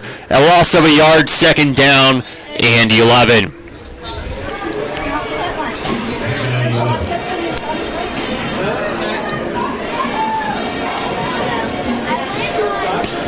Here we go, quick set, 2 receivers, near side right, 1 far side left. Mull in the shotgun, takes it now, read option to the right. This time hands off to Foley. Foley's got a hole.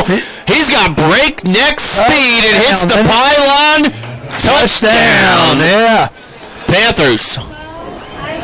That was a heck of a run by Foley. A 20-yard run by Foley gets him into pay dirt. And now Springboro's back on top. Q Banner. In to attempt the PAT. They hadn't had much luck on running him to the outside like that, but that time he finally got a hole and broke through it for the score. Roundtree the holder here for this point after touchdown for the Springboro Panthers.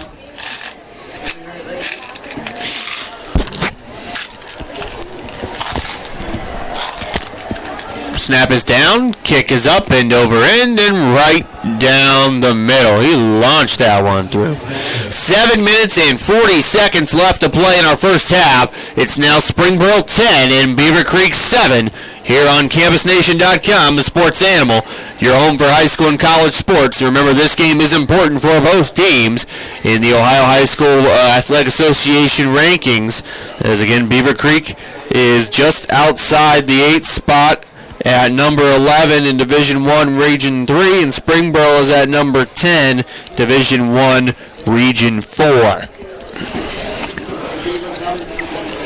Again, stay tuned to the website tomorrow night. Rick Phillips, Joe Davis, Roger Thompson will be down for East Clinton Astros homecoming as they take on the Wilmington Hurricanes in Week 6 football action. And then I believe it is the fourth college football game for the Wilmington Quakers on Saturday, starting at 1:30 kickoff time, as they take on the John Carroll Blue Streaks. I believe are nationally ranked. Are they really? I believe. Q Banner to kick this one away. Featuring the Greenfield McLean High School Band. That's true. Saturday. We'll be there with the bells on. Hopefully the weather will stay decent the next 2 nights, guys. Julian Linkart will be back to receive the kick from Q Banner here on the kickoff after the touchdown by the Springboro Panthers.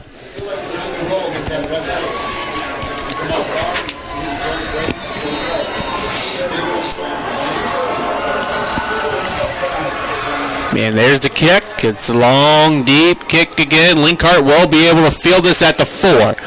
Linkhart across the 15. Bounces to the outside 20. Makes a man miss. Still on his feet. 25. Tiptoeing down the sideline before being brought out of bounds at the 29-yard line, where the Beavers will take over. First down and 10.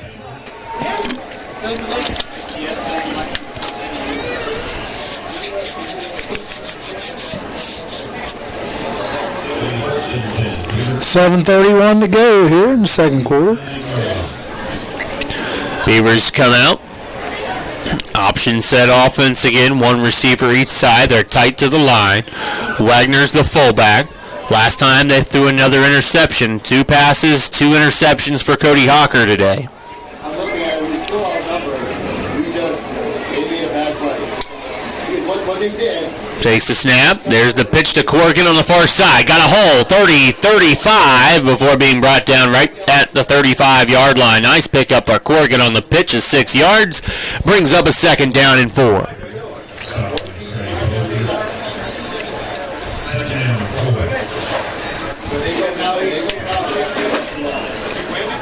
Same formation here for Beavercreek. As Hawker gets to play in from the sideline. We'll have one receiver lined up each side.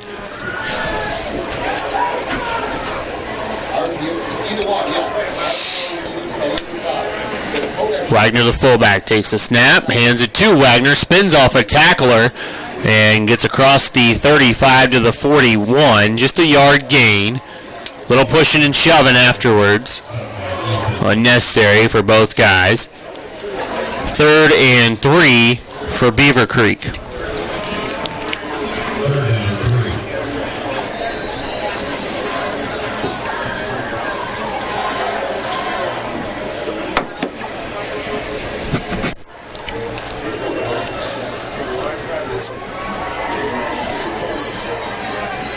Same formation here. Terrell goes in motion to hand it to Wagner up front. Wagner gets across the 40 to the 41 to pick up another Beavercreek first down. Zero run. Yeah.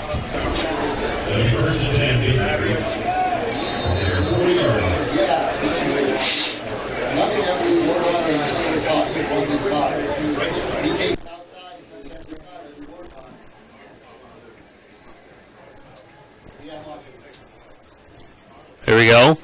One receiver each side. Hawker takes the snap. He'll pitch it outside to Corrigan. And Corrigan gets it just back to the line of scrimmage. Well, and yeah, the thing about that play there, I mean, you're starting out 5 yards deep. Right. You know, I mean, I don't know if I like those type of plays or not. I mean, you know, give yourself a chance. Don't start so far back.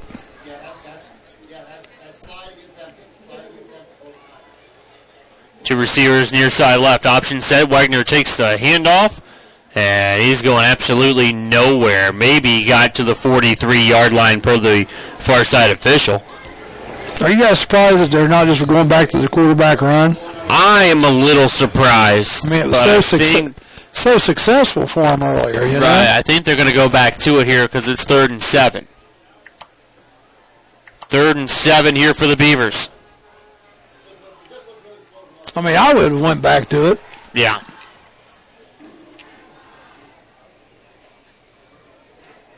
Ten seconds here on the play clock. Need to get the play in. They're going to have to call timeout. Beavers want to talk this one over. Timeout here. 4.5 minutes to play in the first half. Beavers down 10-7 here on CampusNation.com. The Sports Animal, your home for high school and college sports. Just don't think they like what they had set up out there. Is that why? I think they didn't have the play coming in from the sideline. I think that's really what it was. I had to turn us down a little bit because we're getting some feedback somewhere. I have no idea where it was coming from. We'll say I'm not getting any feedback over here, but I was getting. I'm going to unplug that. There we go. I'm still getting it. I just heard a little screaming. That's what I'm hearing. I don't think that's feedback. That sounds like maybe some wires hitting. Is there anything close to a power source. That's I unplugged that mic. we'll get just a little wine. It'll be all right. Third down, and it's that right there. It's my headset. It's doing it. There. That's what I said. There's a couple wires rubbing. Okay, here we go. Third down and 8. One receiver far side to the right hand. Hawker keeps. He'll pitch to Corrigan. Corrigan's got it more. There he goes. Ball by Noah Corrigan to Pater. Touchdown, Beavers. What a run. 57 yards. For Noah Corrigan. We were talking about if they're going to go back to the quarterback keep. Well, they followed the quarterback there, Charlie, and he made a good decision to pitch it off, and Corrigan did a great job to find the hole 57 yards later. He's at Pater for a touchdown. Marcella Cash in to attempt a PAT as Jake Maloney will be the holder to put the Beavers back up by 4. Late Beavercreek player heading out, but he's coming off the field. He's coming off.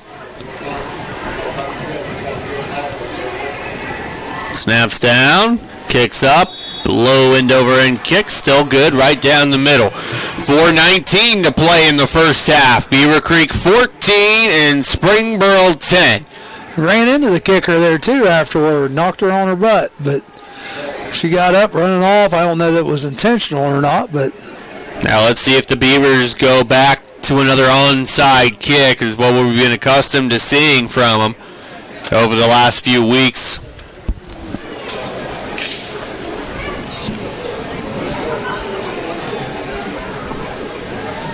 like I say, we all running with a referee short because one got probably a shoulder separation at least earlier in the game. He got hit on the side, got flipped end over end, didn't he? That was scary. Yeah, just like that kick that just went through the uprights. Yep, that was scary. 14-10, 4:19 to go here in the second quarter. We'll see if the high-powered Springboro lightning-fast offense can take the lead before halftime. But they got to get the kickoff first, AJ. Yeah, they do. So back deep for Springboro is number 16 Kovacs Play on the ball. and number 12 Roundtree. Finally have a ball out on the field. Cash will tee it up. See what they do with this kickoff. Bunch of Springboro Panthers up close. Yeah, the two deep men are only standing at the 25-yard line. Showing the kicker no respect. Hopefully she beats it way over their head. Well, they have the onside kick, too. Yeah, That's why they're playing close. There's a bunch up. Yeah, that's why I said that. Yep, there's a bunch up after the last time. Here we go. There's the ready whistle. Cash is ready.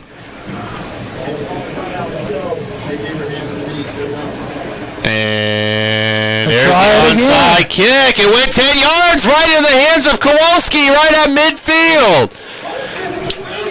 He waited for it. Wow. And it was touched after it went 10 yards. That's amazing. Yep. Yeah, you know, they're even playing up, expecting it, and then nobody touched it. Oh, they are going to call it illegal touching? Yep, there was a penalty flag. Illegal touching. I swear that ball went 10 yards. well, if it didn't go 10, it went 9.5. You know what I mean? It was that close. They're going to mark it at the 49, so just a yard short. But Springboro does have the ball back on offense now in great field position at the Beavercreek 49-yard line with 4:19 left in the first half to try to take the lead back. Be interesting to see the replay on that.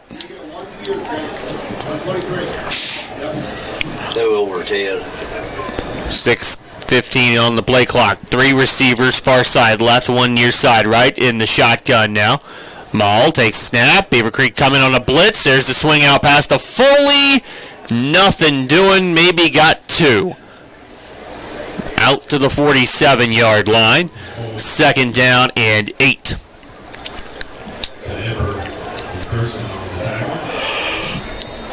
Actually going to be 2nd and 9. They didn't give him the 47. I thought they did. One receiver far side left, 2 near side to the right. Ball in the shotgun, 2 tailbacks, 1 on each side. Takes the snap, hands it off to Jones on the far side left, cuts it up the field, 45, and still on his feet. He took a couple big shots before finally being brought down across the 45 at the 43. So a nice little pickup on 2nd down and 9 of 5. And we're going to have a 3rd and 4. 3:20 and counting left to play in the first half.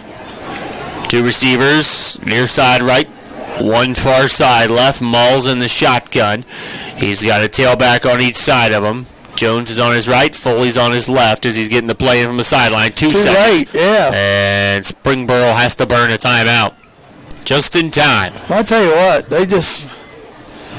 we are in the 6th week of the season. Yeah. This stuff shouldn't be happening. Right. Get your plays in, get moving. 3:04 left to play here in the first half. And both teams have been kind of guilty of it. Yeah.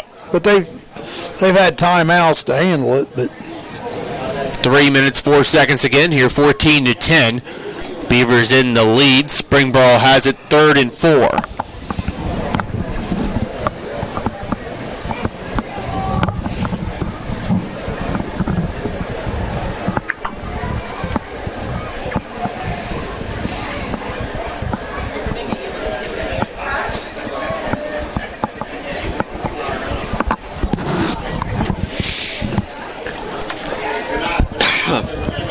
After the timeout, here we go, 3rd down and 4. We've got 2 receivers lined up near side right, 1 far side left. Mull is in the shotgun. Jones will be on his right. Foley will be on his left. Here on 3rd and 4. Takes the snap. Drop back pass. Under pressure. Gets away from a little bit of it and then gets just back to the line of scrimmage before being brought down by a host of Beavers, and now it's 4th down. 4th and 4. So what do you do here, Charlie? You got 2:40 and change. I'm going to burn some clock. I'm going to burn as much clock as I can and maybe call a timeout. And punt it. I don't know. I don't know if I punt it or not. Well, like they have the punt team get ready to come out onto the field. I do think they're going to run the play clock down and take a timeout. Give the Beavers least amount of time as possible. Or they're just going to punt because they bring the punt unit out here with 5 seconds. Not going to make it. Leakhardt's going to perceive it, and there's the delay of game. Fumbled snap. Picks it up, boots it away. Was blown dead. So it is a delay. So that backs him up 5 yards and gives his punter a little more cushion. The punter is number 20, Charlie Cubanner. He does it all. Kicks off, extra points, punts. Julian Linkhardt is back deep to receive the punt. Line of scrimmage. The Beavers 48. Linkhardt is on his own 10. And Cubanner is standing on his own 38 for this 4th down punt.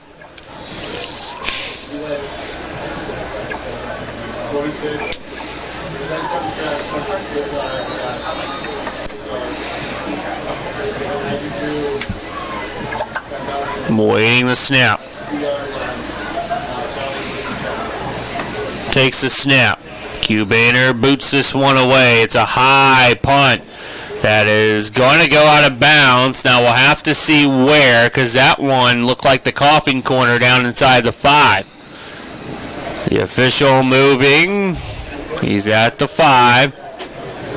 He's out to the 7-yard line where the Beavers will take over. Nice punt. I think that was a 42-yard punt. So, AJ, what county do you live in? Miami. Miami. That's near Darke County, isn't it? Yes. Okay. Just Dark County Sheriff issues a warning to the fake clowns. You got any clown sightings up there? Not yet. Waiting for it. We got 5 that have arrested. 2 minutes, 9 seconds. Hawker under center. Takes the snap, hands it to Wagner on first down to give him some room, and Wagner does a good job. Ball came out, and it was recovered by Springboro. Springboro gets the ball. That's 3 turnovers now against Beavercreek. 2 interceptions and a fumble. Looks like they're going to take over possession, about the 14-yard line? Mm-hmm. I don't know. It's about the 12. Springboro, a big break here. See if they can take advantage of it. Take the lead here before halftime. Plus, they'll get the ball when we come out.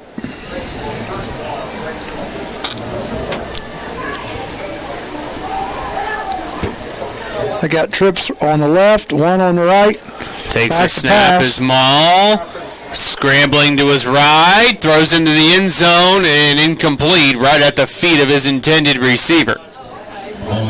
Yep, nothing there. Number 14. Thought he was going to take off and run with it for a second, didn't you? Yep, that was Jordan Schreifert.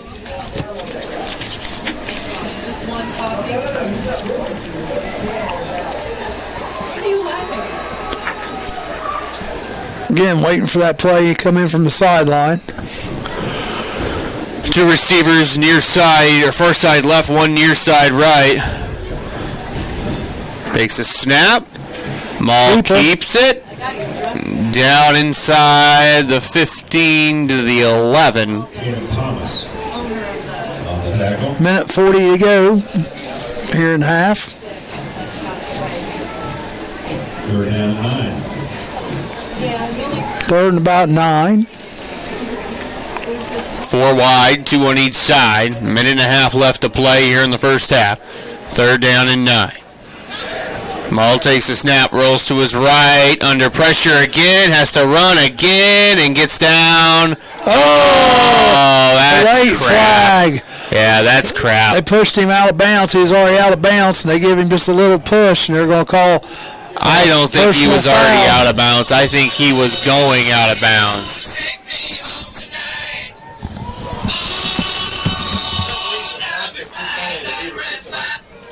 Hello? Okay, I'm doing a ball game right now on the radio, though. Personal foul, they hit Beavercreek.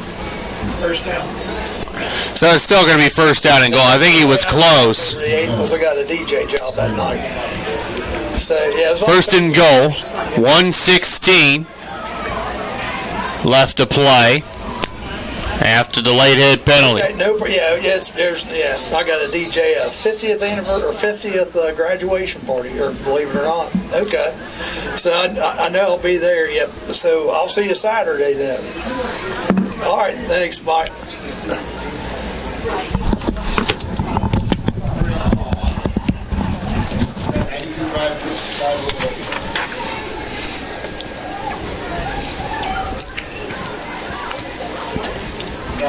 Minute 16 to go here.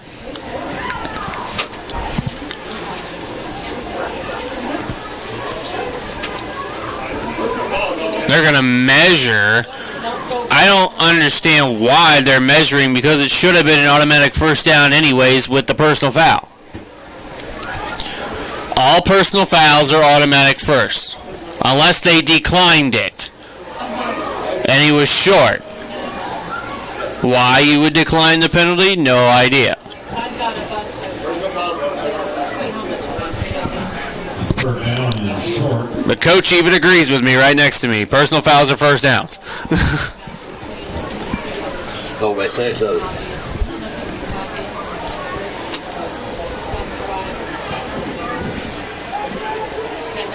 Let's get some more. So it's 3rd and 1 for some reason when it should be 1st and goal. Charlie, any explanation on that? You think? I have no explanation, unless they didn't call a personal foul, but they had to. It's the only thing they could have called was like a late hit. Also, it's 4th down. What is going on? Well, Maul takes the snap anyways, hands it to Jones. He's got a first down anyways out to the 2-yard line. Dylan Jones on the carry.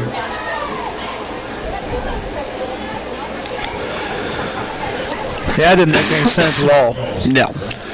So now it's first and goal.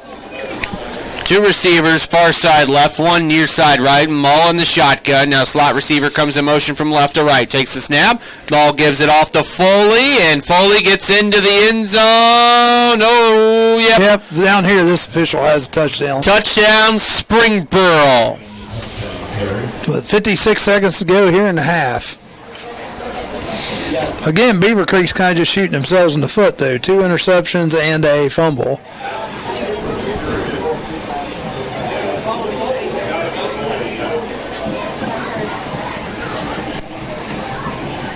Yep. No, 3 turnovers for Beaver Creek right now is what is really the difference, because Springboro has now put up 17 points, all 17 off of turnovers, and now Q-Bander will be in to attempt the PAT. Again, Roundtree the holder.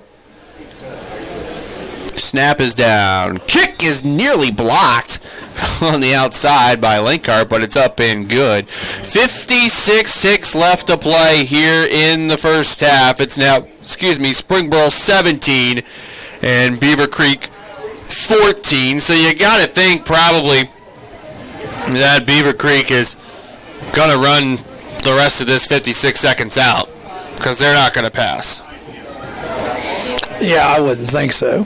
I mean, not with the troubles they've had throwing the ball.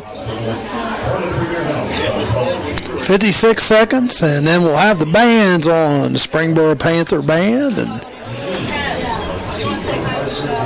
then the mass, the Beaver Creek crew. I'm excited to see the Beaver Creek show because it's an all-rush show. All the guys about my age or late 40s, early 50s, a lot of us followed Rush, and it's going to be fun to watch it.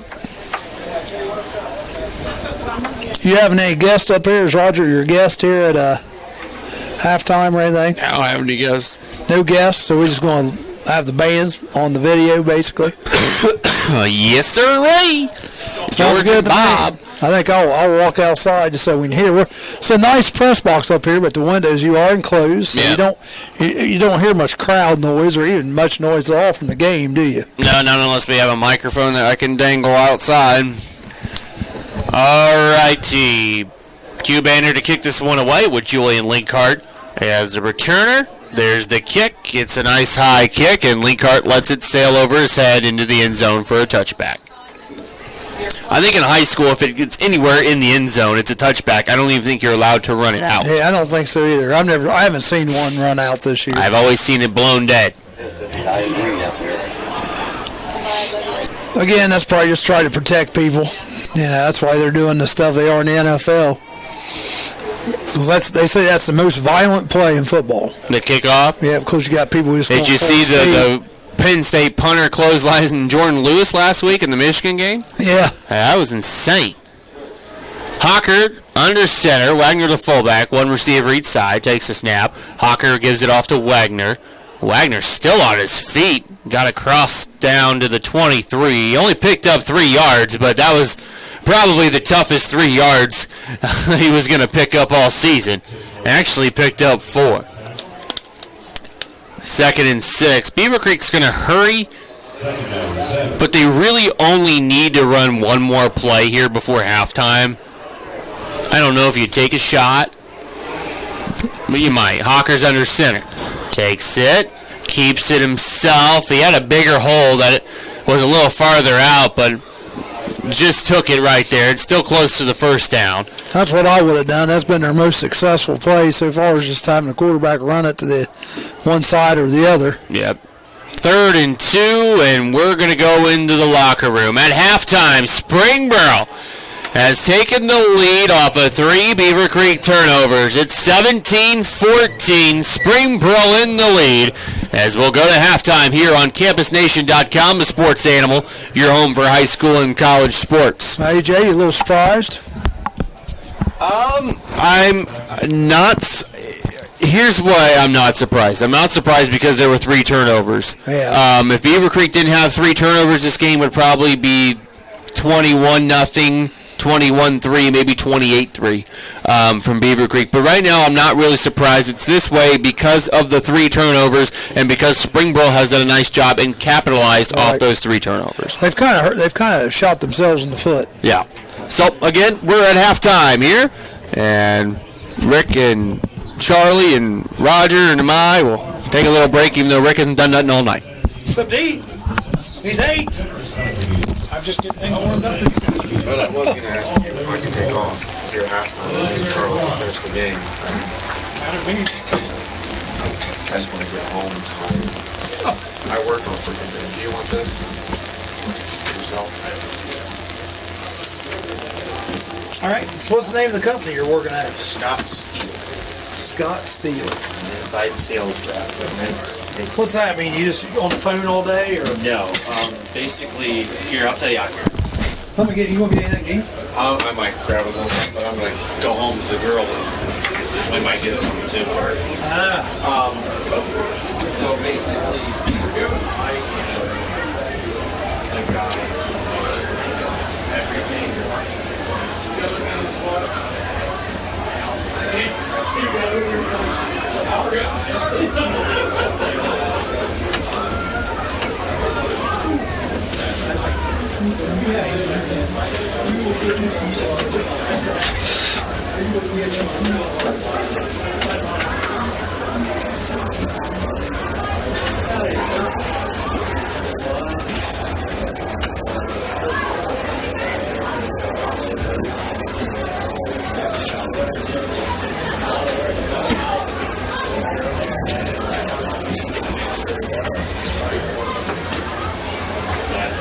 Basically, I'm everybody's why the hell is this not getting done?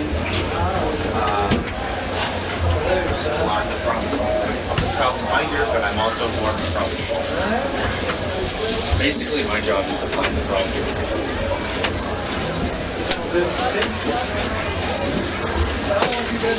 Hang on.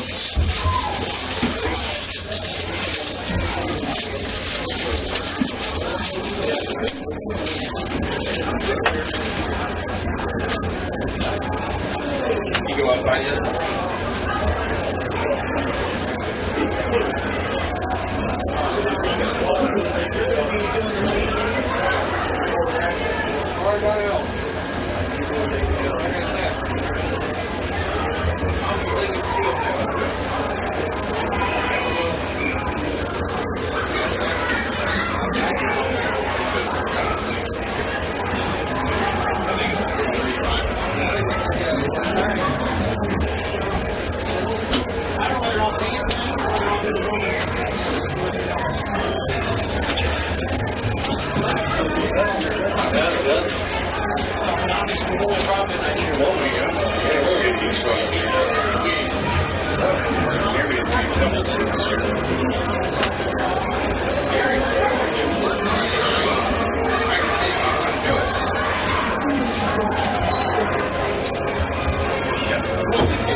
Hard.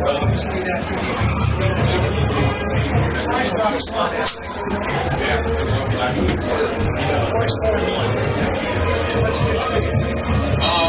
only took 6 off. You're back, everybody lost the on side. I was going to say, if they play Pickle, they might have lost the Pickle. Go. All right. All right. I'm gonna head off. That's it, your call. After you're here. I'll do the first half of the On Wisconsin. All right. Just remember, I called them. Of course, I also said that Massey was going to get beat a couple weeks ago, and they didn't. So, excuse me? I don't know everything. All right. I'll talk to you this week. See you later, AJ.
Yeah, I could hold the hat, though.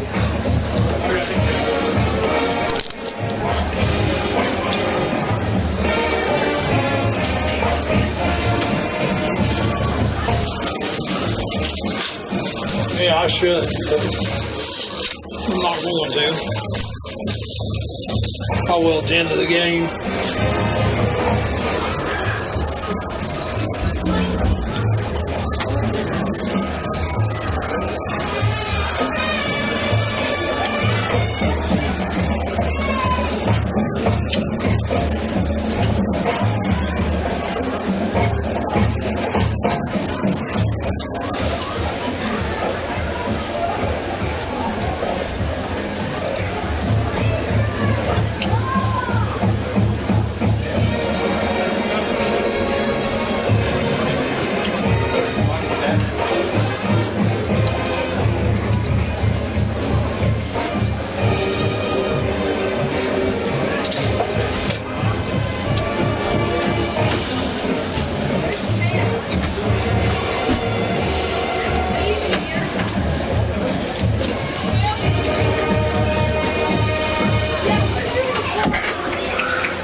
fights in there?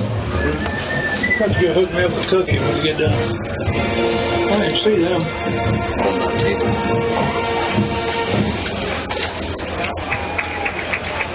Right back.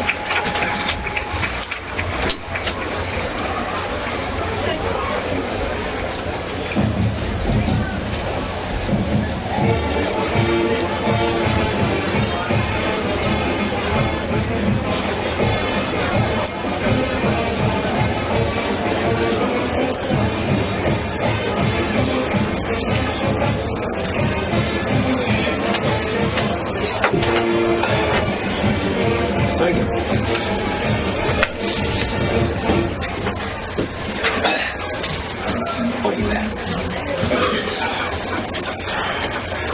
You know all the names and numbers, Charlie? No. We'll do our best. That was nice of them to do the Beavercreek fight song there. Very end. That's Ohio State's fight song. That was their own fight song. That was Beavercreek's. That was Ohio State's. Beavercreek's Wisconsin, all Wisconsin. Yeah. What'd you say that Greenfield McLean's was? It's West Virginia's. West Virginia's.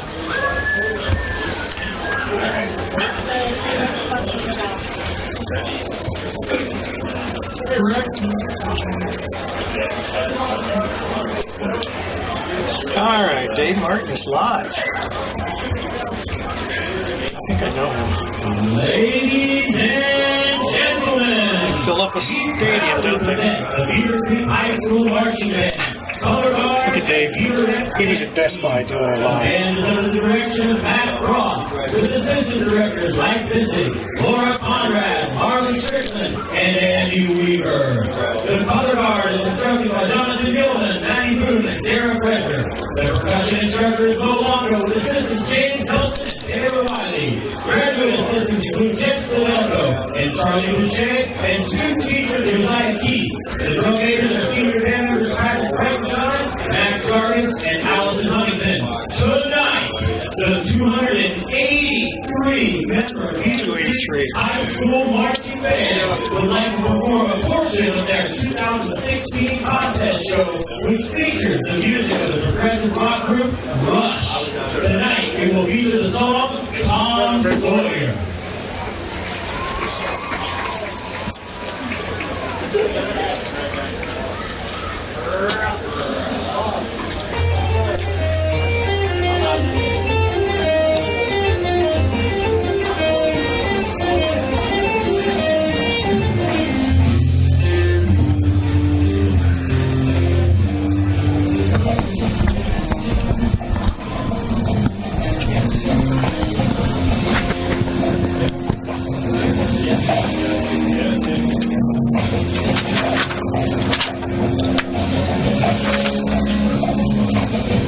So I think AJ must have taken the Hello. must have taken his Beavercreek roster with him. I mean, it's on here, but where he had circled the. I've got him. You got him. All right. Well, anyway, We'll do our best. AJ has left the house. Wants to hurry back to Troy.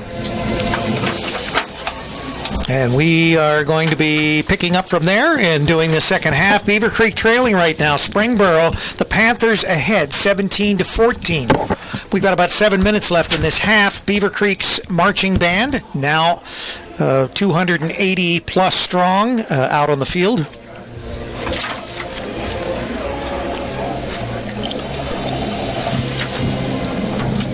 And if there's anyone that can critique the band, it would be you, Charlie, right? Oh, yeah. Just trying to enjoy them. Springboro's band did a nice job also. Yeah, they did. They played AJ's favorite song. That's probably why he left. Ohio State fight song at the end. Yeah, well, you know what I told AJ? I predict Wisconsin will beat Michigan tomorrow at the Big House. So, we'll see. But I'm on record because I'm not afraid to make those picks. The tough picks I have to make, Charlie, because no one else usually will do it. Well, you and Dave. Dave was live from Best Buy. Hey, why not? I've been live from Walmart before. Yeah, but you were a greeter. That was the reason. Yeah, that was fun. Messing around with people. Yeah, this band's really good. Yeah. And as Joe so aptly counted, 10 tubas. Actually, 11. Well, you're right. They've added one. That's at least $300 worth of tubas. Do a little scatter drill here to their next song. I thought maybe they were going to go in and buy something. One of the, what do they call those groups that go into stores and... What's that? Anyway, for those of you that do not know who I am, I'm Rick Phillips, and I'm going to be doing the second half with Charlie Hargrave. We got Roger Thompson on our camera. AJ's got him a new job, so he needs to get up early in the morning for that. Well, and he worked very hard tonight. In fact, he wasn't even sure he was actually going to make the game, so I was here with Charlie just in the event that AJ wasn't going to make the game, but he finally, at the last minute, they told him that he could go home, so he came in, and we thank him for doing that first half. Oh, yeah. And, of course, I will have Roger Thompson with me and Joe Davis. Jumpin' Joe will be with us tomorrow night for Wilmington Hurricane football. We're going to be at homecoming. The East Clinton Astros will be hosting Wilmington with their homecoming on the line. Wilmington will be going in. That game will start with our pregame at 7 o'clock tomorrow night, and the game actually gets underway at 7:30. All the SCOL contests start at 7:30 rather than like the G-Walk, which starts at 7 o'clock. I kind of like the 7 o'clock start like tonight. It gets you home sooner, you know? Yeah. So are the eats to your approval, Roger and Charlie? Yeah, this is nice up here. Yeah. Well, not that just because I'm that this is my alma mater, but Beavercreek, they do everything, fairly well as far as what they do. And it's a first-class operation from top to bottom, although they were having some problems with their announcement system. Their microphone was shorting out or something. But anyway, I think they got that all taken care of. They had like 3 guys and a supervisor on the job there watching. I think they're still working on it, aren't they, Charlie? Looks like it. Yeah. Trying to do some rewire right here. Anyway, and then Saturday, we've got college football. We've got John Carroll. They're coming in to be hosted by Wilmington College, the Fighting Quakers. Right now, they are 0-3, so they're looking for their first win this Saturday. That game will get underway with our pregame at 1 o'clock, and actual game time, kickoff, will be 1:30, so tune in. Charlie Hargrave will be with me for the second half, and then for the first half, Charlie? It'll be David Weeks. David Weeks. Now, he works with you at Greenfield McLean in the band department? Yes, he assists me during marching band season, but he's actually a 7th grade math teacher. So you're turning him over as my assistant on Saturday. And Roger's going to be getting married Saturday. Oh, wait a minute, you are married, aren't you? You're going to get divorced Saturday? Well, Roger's going to be somewhere, but he won't be there for our game, so I got to get a hold of Amir and see if we can get someone to run the Boxcast camera, and then I'll do double duty and run the there you go. Run the camera. Just hopefully my compadres here will be able to do the play-by-play, because obviously that requires paying more attention. When you do color, you can run the camera because you don't have to pay attention that much. As much, yeah. I'll tell people right now, this second half, I don't know these teams as well as AJ does, so we'll do our best. Yeah, AJ's part of the called the original Beavercreek broadcast crew. Clayton and AJ do most of the Beavercreek games, and AJ, since he left, it'll be up to Charlie and me, and of course now Joe and I did the Fairborn game when AJ and Clayton did the Wilmington at Vandalia Butler game. So we are familiar with Beavercreek, and of course if we mispronounce names or that, we'll eventually figure it out, get it right. Hopefully, Charlie, you've got the teams. I've got a list here in front of me. Pen there, and you've got the players from the first half that are of note, right? Well, that's what AJ said to circle. So. Okay. So did any of them play? Oh yeah. Yeah, most of them. Most of them. All right. We have about 1:07 here till the end of halftime, but then we have the 3-minute obligatory warm-up period. Well, and this is a televised game on Time Warner Cable, so some Dayton stations are here, and they're doing a live television broadcast, and they'll rebroadcast it, I think, on Sunday. But you're only going to find the video available on demand on the campusnation.com website. So just remember, it'll be there, by probably Saturday evening, and it will be there forever. So anytime you want to go back and watch this ball game, you'll be able to do that on the campusnation.com website. The Sports Animal, your home for high school and college sports.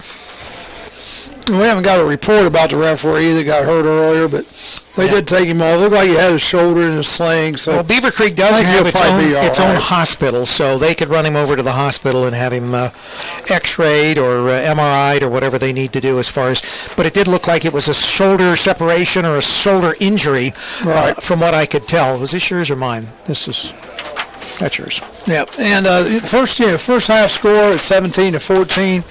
If you never watched these teams before, Springboro is run and gun. Almost primarily a passing team, although they do run quite a bit. But I think they pass more than they actually run. Right. Beavercreek is strictly a running team with an option. They've tried passing twice tonight. Both times they were picked off.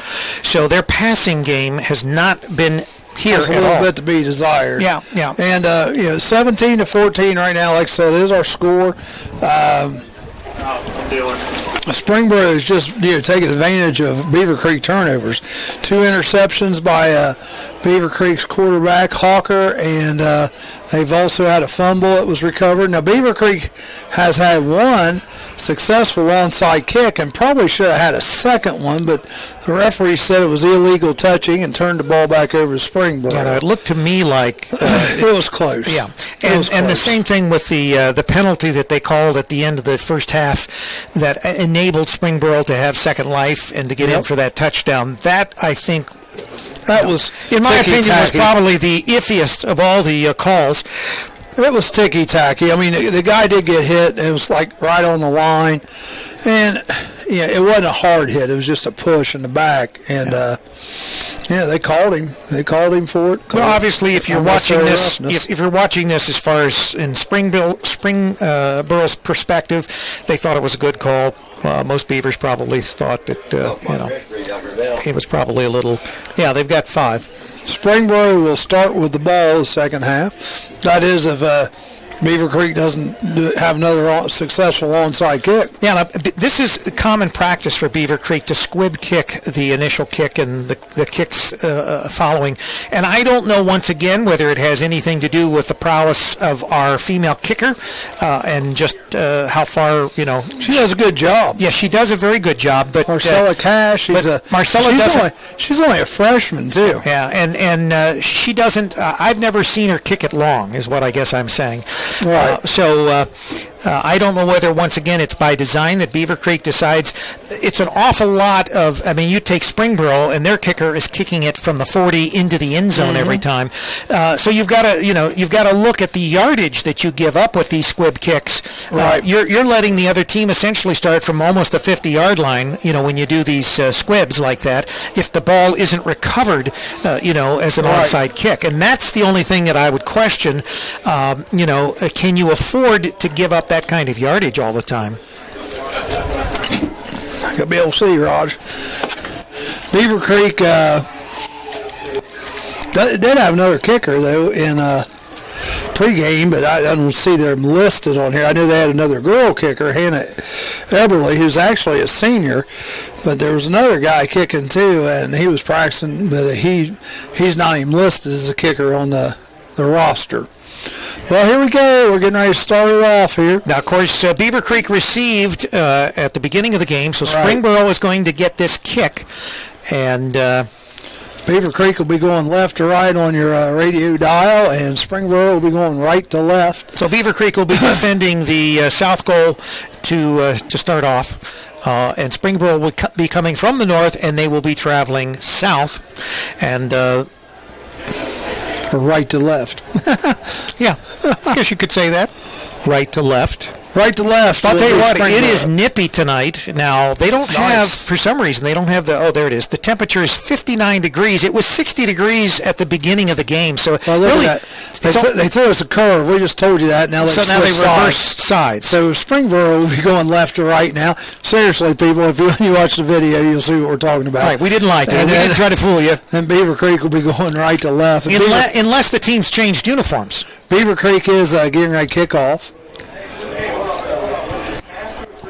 It's anybody's ball game right now. If the Beavers can control the ball and not turn it over, I mean, I think they got a great chance to win the ball game. But if they keep, playing Santa Claus with Springboro, then Springboro, they're more than happy to accept the gifts and take advantage of them. Right, so Marcella Cash, she will be doing the honors of kicking off again, number 13, and we will see once again whether it is an anticipated squib kick. If you look at the way Springboro's lined up at the 50-yard and 45-yard line, I think they are anticipating, once again, another squib kick. And like I said, if you go back and you look at all our video of all our games, I don't think there's a time when I saw Beavercreek actually kick it in the air.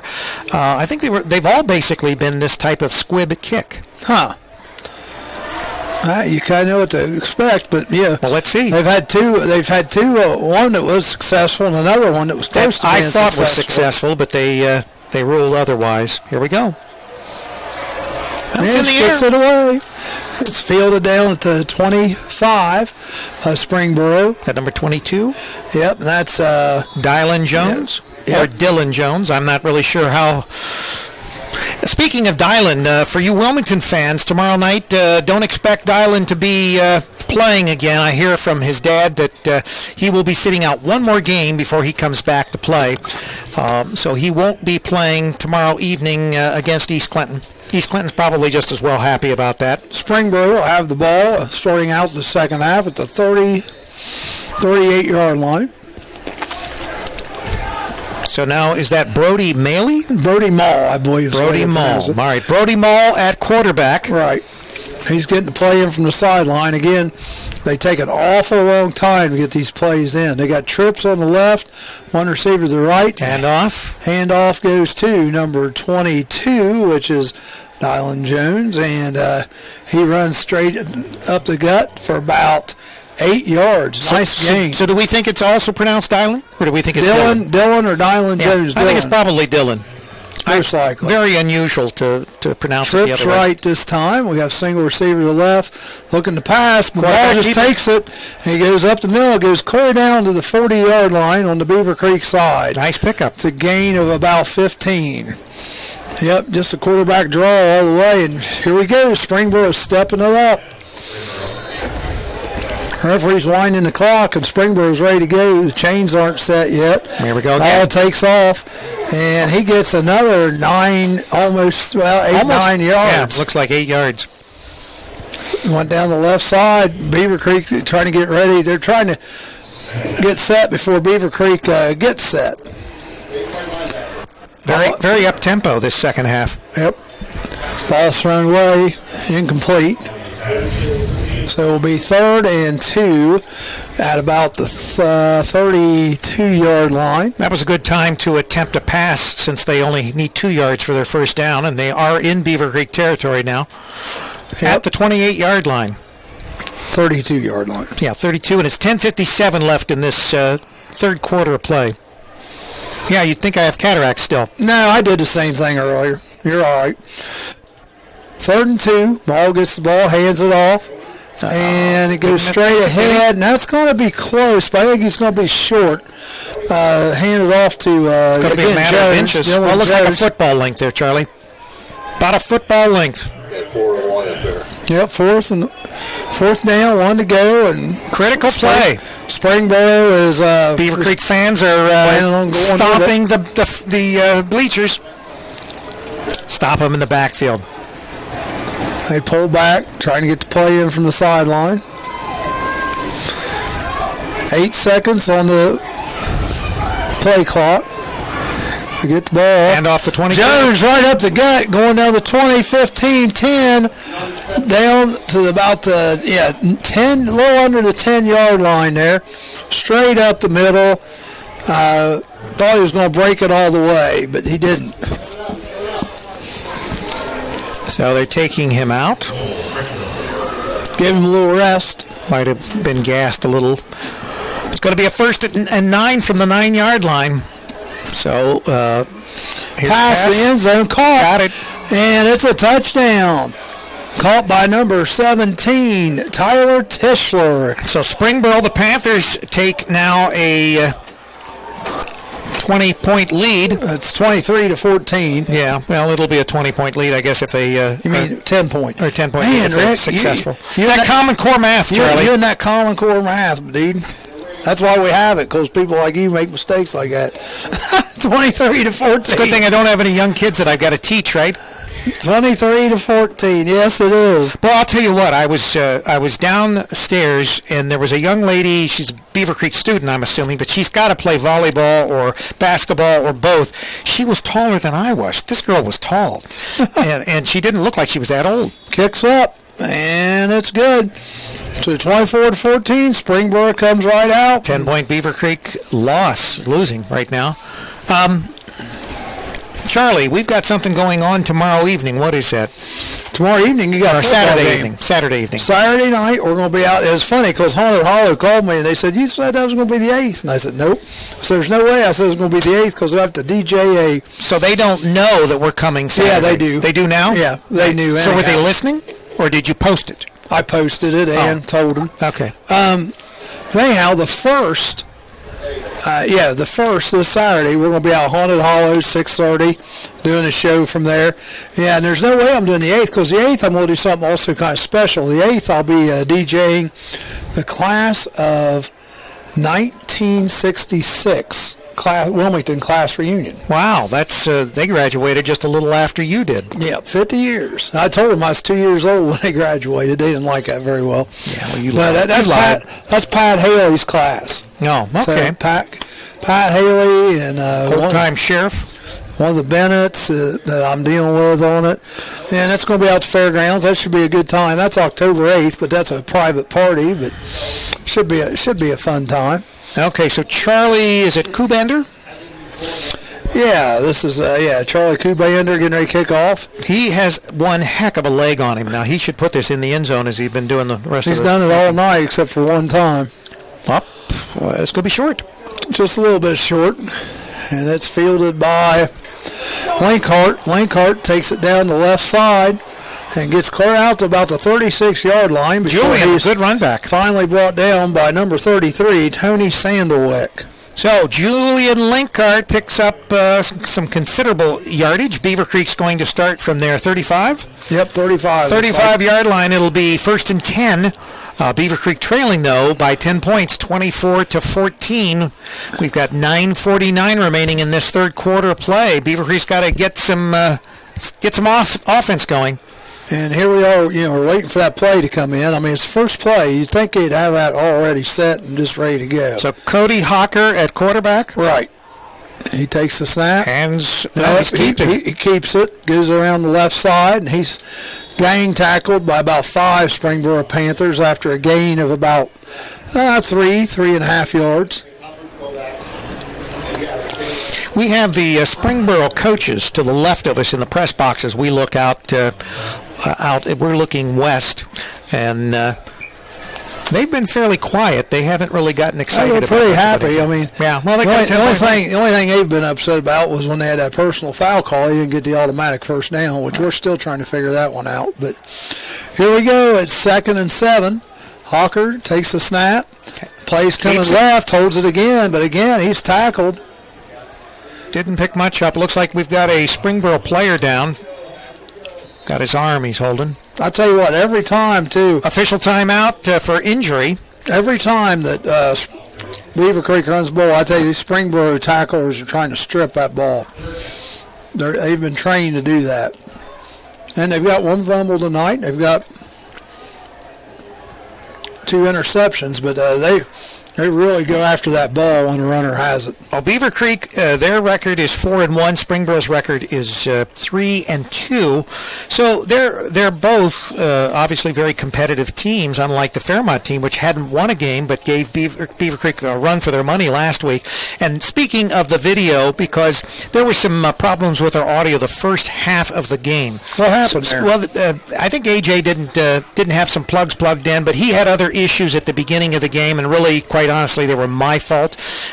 We play music on our channels when we don't have the games on, and I have to literally go in and turn the music servers off so that the game can be broadcast. I didn't do that, and AJ was sort of in a panic. He called me. We were at our game, and he said he couldn't get on the air. Well, it shuts the server off when there's two different sources trying to to broadcast over the server. So I went in. Fortunately, I can do this remotely, so I was at the other game, but I went into the server and turned off the stream, and then we were able to stream. But in the meantime, he forgot, in putting all his audio equipment together, to plug the audio in from the board to the camera. So the first half, he just had a hum. But fortunately, we have a backup file that records all the audio, so I have to now put that together, and that's what's taking the time. But we'll have it up there by this weekend, I'm hoping. Ethan Miller was the player that was injured for Springboro, and he walked off the field under his own power. It's going to be a 3rd and 5 from the 40. Beavercreek trying to get a drive going here. No, they were trying to draw him offside, it looked like. Yep, almost worked. 8 seconds on the game, or on the play clock. 2 just does get the play off. I try to run the ball up the gut, and he gets stopped immediately. Didn't get anything. So this is a punting situation. There's going to be a 4th and 5, and I don't think Beavercreek can afford to turn this ball over to Springboro this far into their territory. Yeah, they gave it to Caden Wanger, and he got stopped immediately. So, yes, 4th down. 5 doesn't look like it want to punt. No, big risk here. This is a gutsy call. If they're going to go for it, this could be the ball game right here. And you think, well, could it be that early in the second half? But if the Beavercreek Beavers don't get the first... They ran their quarterback back maybe to punt, so he must do a little push punting. Yeah, there it is. He has a nice little punt. Hits Very about nice. at the 30. Gets a Beavercreek bounce. Well, a drop about 27-yard line, and that's where Springboro will take over on their own 27 with 7:45 to go here in the third quarter of play. Again, it's 24-14. Springboro is in the lead, which Springboro come into the game tonight 3-2, and Beavercreek's 4-1. They've only had one common opponent, and that's Fairmont, and both of them beat Fairmont.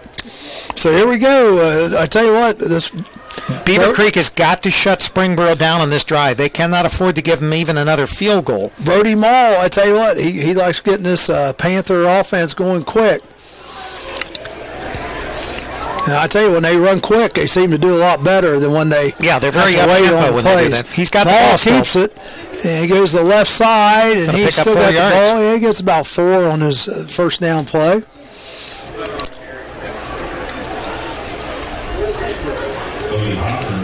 And as we said earlier, the official that was injured, we have not heard anything as to what the situation was, but he did go out in a sling, so it looked like it was an arm injury of some type or possibly a shoulder injury. 2nd and about 6 now. Number 22 with the ball, and he's caught in the backfield. He's going to lose some yards. He's going to lose about 4 or 5 yards. That's Dylan Jones, the 6'2", 195 running back, junior. Oh, big loss. He goes back to where the original 3rd and line 10. Of scrimmage, it looks like. 3rd down, 10. So if Beavercreek can prevent, Springboro from getting a first down here and force them to punt, then effectively they've done what they've absolutely had to do, which was to get the ball back.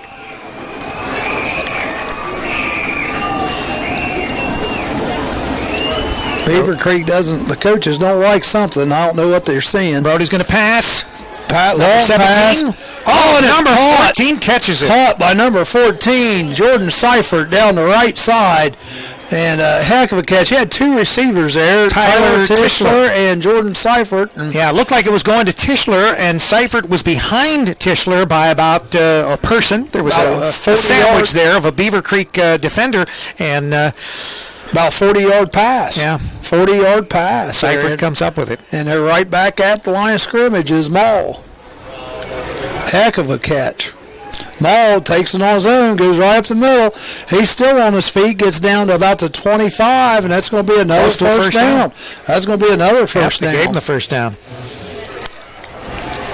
I think this up-tempo that Springboro is employing is really working well, and it's got Beavercreek sort of back on their heels. Yep, it does. Maul gets the ball again, goes to the right side this time. Block. Gets up back to the center of the 20, field. 15, 10. Still on his feet. He gets clear down to the 5-yard line. He's taken over this drive. Yeah. Moody Maul had a nice pass, and he's probably run for 40 yards here in the last two plays. Yeah, that was a great run.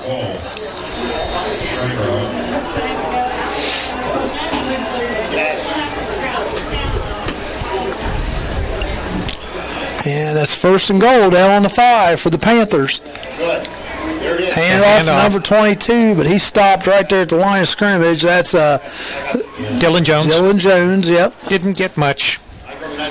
Looks like, about a 2nd and 6 from the 6-yard line. So yep, might have lost the yard there. 2nd and goal from the 6. 5 minutes, 50 seconds to go here. Springboro leading by 10, 24-14. Or if you're going Common Core, it's 34-14. That's Rick's math there. Here we go. Maul has it. What's the pass? He's got it. Goes it to the end zone. Oh no, they're going to say he's a yard short. Well, yeah. In high school football, you can't once you hit the ground, you're down. And he was like number 18, Trey Poster. Yeah, so it's going to be a 3rd and 1. Is that what you got, that number, 18, Roger? Yeah, 18, yeah. Yeah, Trey Poster.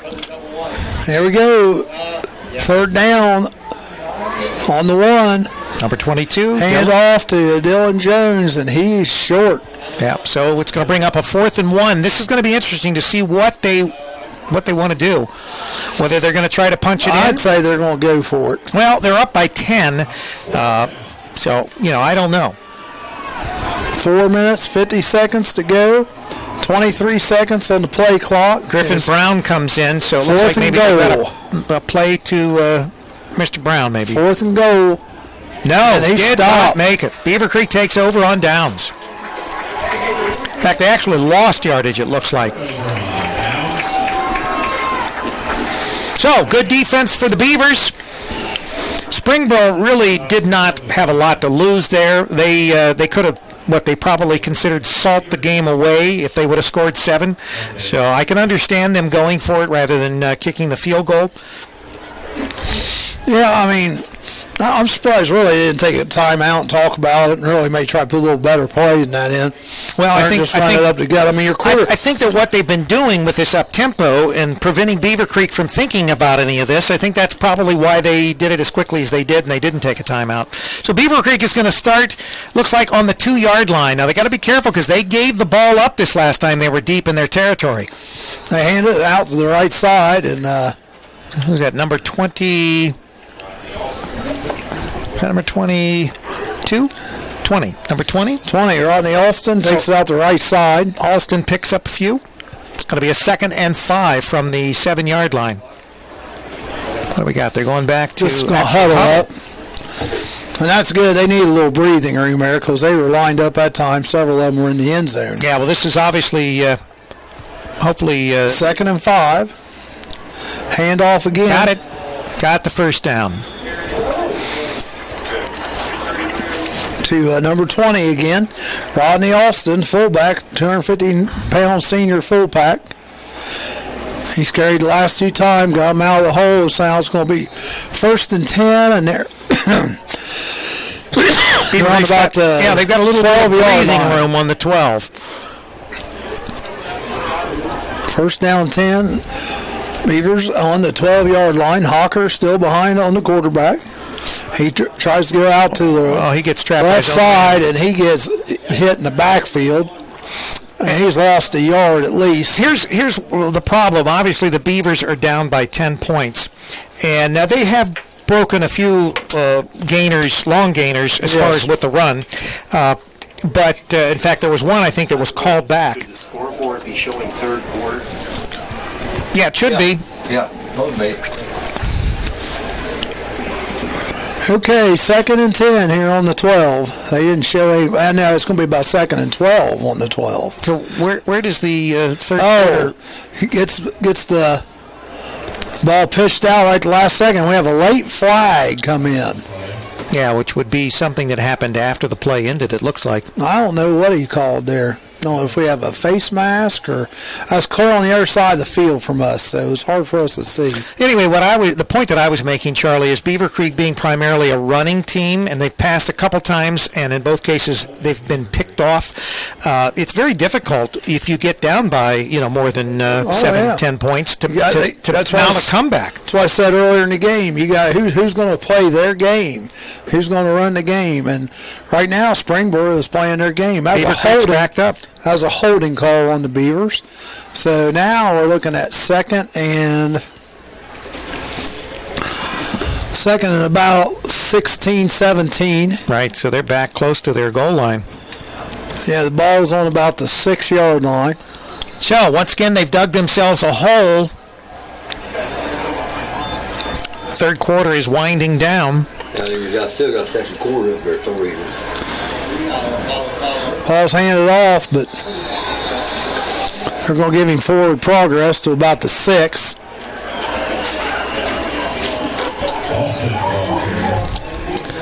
Again, that was now they put third quarter up. Alston is the ball carrier. They got third quarter now, Roger. Yep. All right, so we are in the third quarter, and it's winding down. 2:22 in that third quarter. Beavercreek trailing by 10. Third down and 16 right now. Third down, 16, and Beavercreek is backed up way back on their 6-yard line. And they hand off, and it goes nowhere. Straight up the middle for nothing.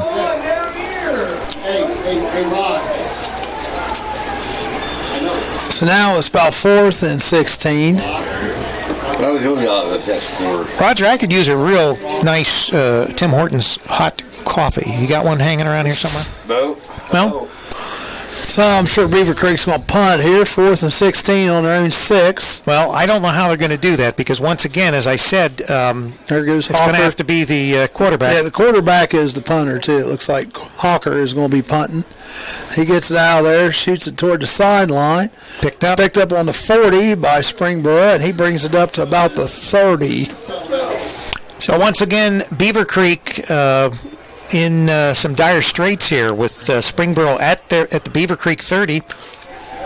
Well, yeah, Beavercreek still. I mean, they did hold them from scoring, and granted, they didn't do anything when they had the ball, but they didn't. The third quarter, the third quarter has run off the clock now, and so Beavercreek only has 12 more minutes after this quarter to mount their comeback. So they're going to, and once again, primarily being a running team, when you're a running team, it's hard to make that comeback. Here's a pass. Nope, he's going to pull it down, and he's going to get lost. Not sacked, but he's going. Well, maybe a sack there for a yard.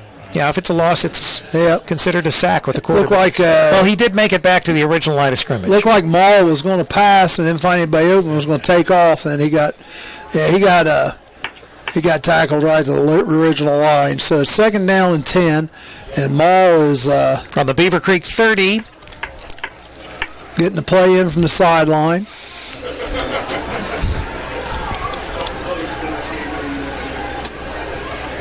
Got a pass off to number 16. Nice pass over the left side. Nick Kovac. And it looks like he's going to get the first down. Yeah, actually, what was impressive was that he made the yardage after he caught the ball, because I thought he was down. Looked like it ran just a nice pick play. They had two receivers out to the left side, and Kovac broke out like he was going to go deep, then come back and circled around and gained another 10 yards. So here we are, first down 10 on the 17-yard line. Brody keeps it. He's off to the left. And he's maybe going to get a yard on that one. Yeah, not a big pickup. If anything.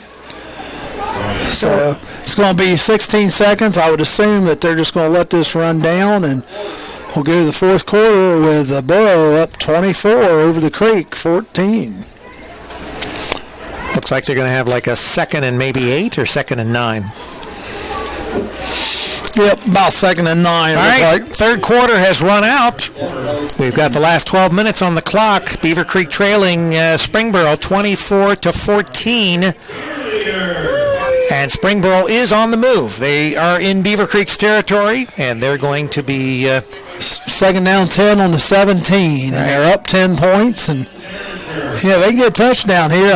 They might be able to just kind of put this thing away, Rick. Yeah, Beaver Creek, unless they bring out someone that they haven't used all night. Now, see, that's the other thing. I thought that, and maybe I'm thinking of last year, because we did a Carroll Patriot Beaver Creek game last year from Carroll. And I thought that maybe then Beaver Creek had a tandem of quarterbacks that they would run in there, and one was primarily, the running quarterback. The other was, I thought maybe they were even brothers. So it may have been that Beaver Creek's quarterback's older brother was a quarterback last year, Brody's. You mean Cody Hawker? Cody Hawker, yeah. I think there was another Hawker that was a quarterback, and as I recall. But, I'm old.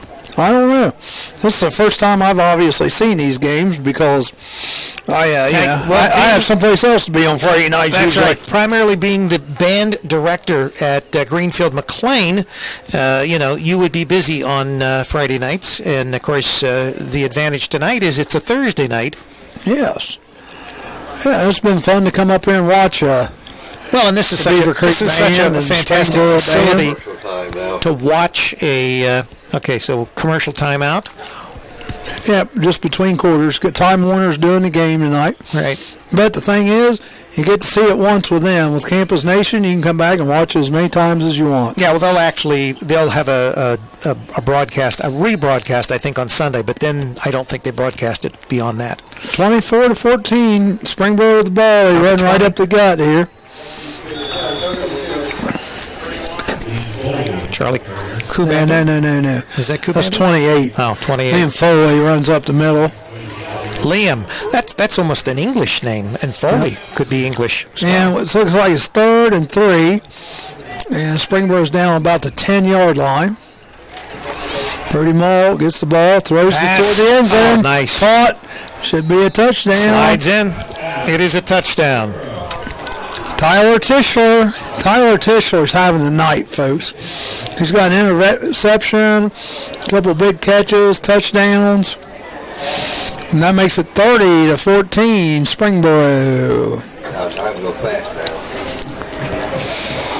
Yeah, we've got 11:30 remaining in this fourth quarter of play. Beaver Creek now, they're going to be down 31-14 with this extra point. And it's going to be very difficult if you're running the ball. You're going to have to take more opportunities to pass the ball. And because there's just no way you're going to come back trying to run the ball. You're not going to have that many chances to break free. Kicks up. It's good. 31-14. Kick that out of the stadium. That's into the parking lot. Kid's got a leg on him, doesn't he? Yes, he does. He's an asset for the Springboro Panther team. Kubander.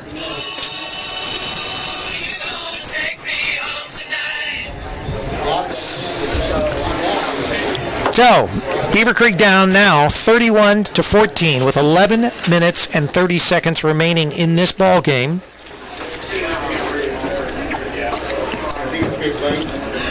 Yep, it's going to be a long road here to recover.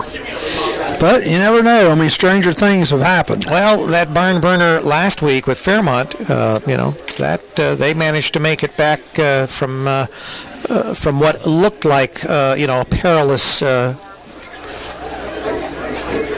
deficit, and so. Right. But they're going to have to bring someone out that can pass the ball, because you're really going to need to do some passing in order to get back into this ball game quickly. Yep.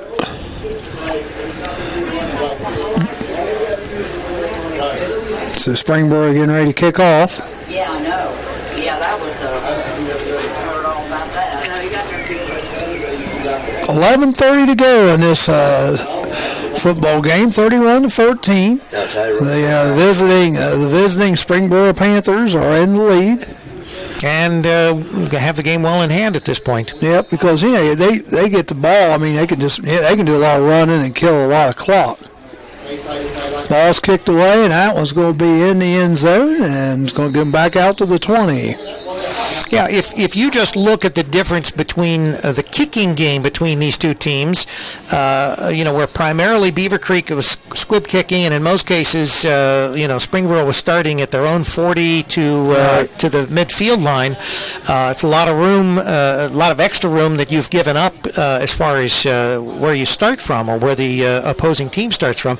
And Beavercreek, they've started from the 20 virtually every time they've had the ball, because the ball's been kicked into the end zone other than one or two times. I think twice as Beavercreek's actually had the ability to run the ball back. It's going to be and here we go, handoff number 24. Noah Corrigan, he goes out the bounce to the right. Gets a few about yards. 3 yards.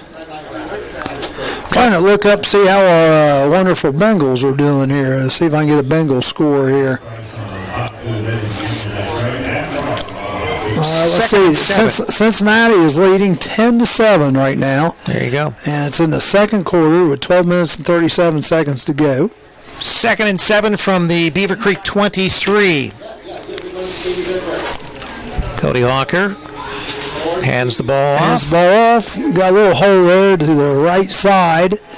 The number 44, Caden Wanger. Yeah, Wanger, nice pickup there. Beavercreek is stepping it up here. They're trying to, pick up the pace of their play. Well, they're going to have to do that, and it doesn't look like they're huddling. They're not, they're getting the plays in quickly and trying to do a little more of an up-tempo game here. 3rd and 1. They get them up the line quick, but that seems like it takes forever to get a play. Yeah. Quarterback sneak. It looks like they're going to get the first down. First down. Looks like he got it, too. Oh, we got some pushing there. A little chippiness. Oh, still got straight up the gut. Beavercreek's coach is wondering why there isn't a penalty.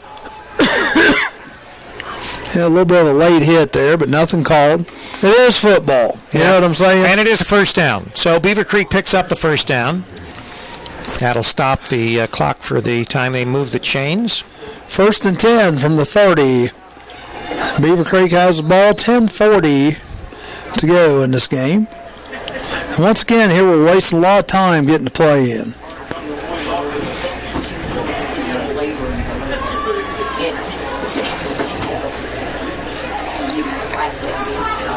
Quarterback keeper. Goes to the right side, picks up a couple of yards. Maybe 2 yards. 2 yards. It'll be 2nd and 8, it looks like. That was pretty effective earlier. I tell you, the first score of the game that Beavercreek had, Hawker pretty much was the man all the way down the field. Yeah, but of course the thing that you got to remember is they're expecting now just the run from Beavercreek. No passes. Obviously they've been ineffective at the pass, so there's no threat of a pass. But you've got to do that. If you could slip someone behind the defense because they're not expecting a pass. Yep, Hawker again to the right side, breaks around the corner. Nice run. Yeah, we got a face mask, Rick, on that. And Cody actually he got pretty close to the first down on his own. Yeah. But I tell you what, looks like we're getting ready to do the laundry on Sunday. There's so many flags out there. Yeah, they got it right. Yeah, Springboro player caught Hawker on the face mask. That was inadvertent, but yeah, he would have had a first down as it sits right now. Still going to be. I think it's still 15 yards, though. Yep, face mask. They'll tack that on to the end of the run, it looks like. Or at least from wherever the spot of the foul was. Looks like from the end of the run here. Which was about where it happened anyway, because he was brought down by the face mask. Yeah, it was close, yeah.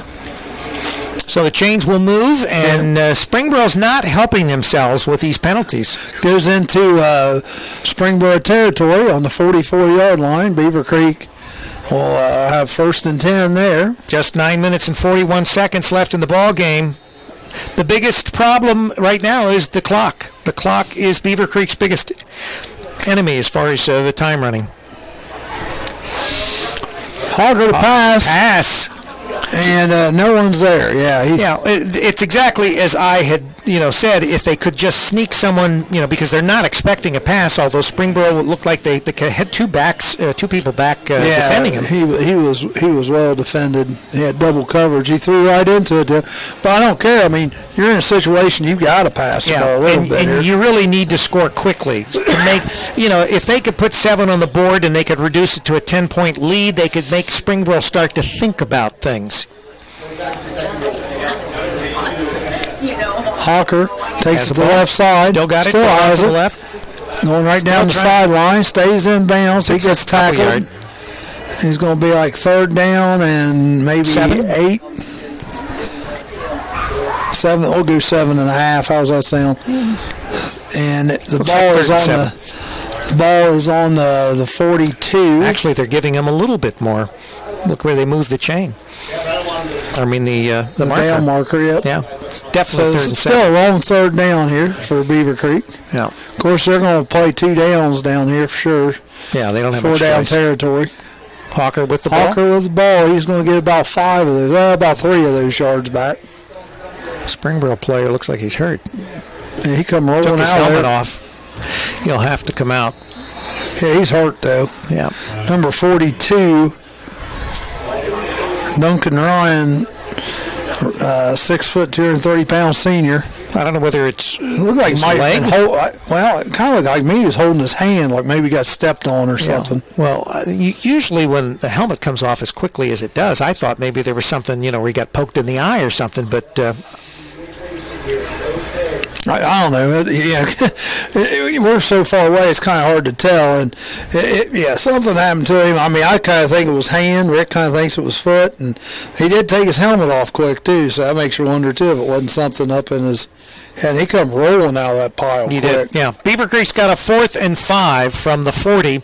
That is the Springboro 40. There's 8 minutes and 38 seconds remaining in the ball game. Currently, Springboro, the Panthers, lead 31-14. Beavercreek is driving, and Beavercreek needs to score quickly, and then they need to put some pressure, maybe once again trying an onside kick, something like that. If they could recover an onside kick after scoring, then they may start to make Springboro worry a little. But right now, there's just no pressure on Springboro at all. They've got the commanding lead. And 4th down right here. I mean, Beavercreek's going to have to get a 1st down. Well, this is the game right here. Yeah, 4th down and about 5. Obviously, if you're Springboro, I doubt that you would try to put the ball in the air. If you get the ball, with 8 minutes left, you're going to try to run the clock out.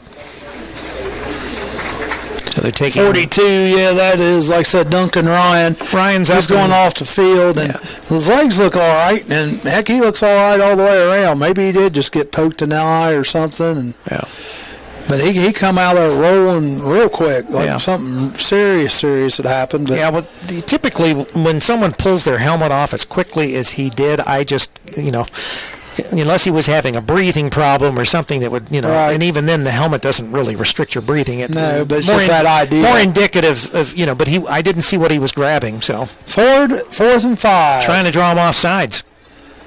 That's not a bad idea. 4th and 5. And let's see what Cody Hawker can do here. Hawker's got the ball. Pitches off the right side. He's got room. Got a touchdown, maybe. Keep going. Number 24. 24, that is Noah Corrigan. Had a nice run down the right hash marks. That was a nice pickup. Yep, he picked up about 15 on that. And it's going to be 1st down at the 21-yard line. Chains are moving. Clock has started again. Beavercreek's ready. Hand off to the right again. Still on his feet. Down to the 10, or at least the 11.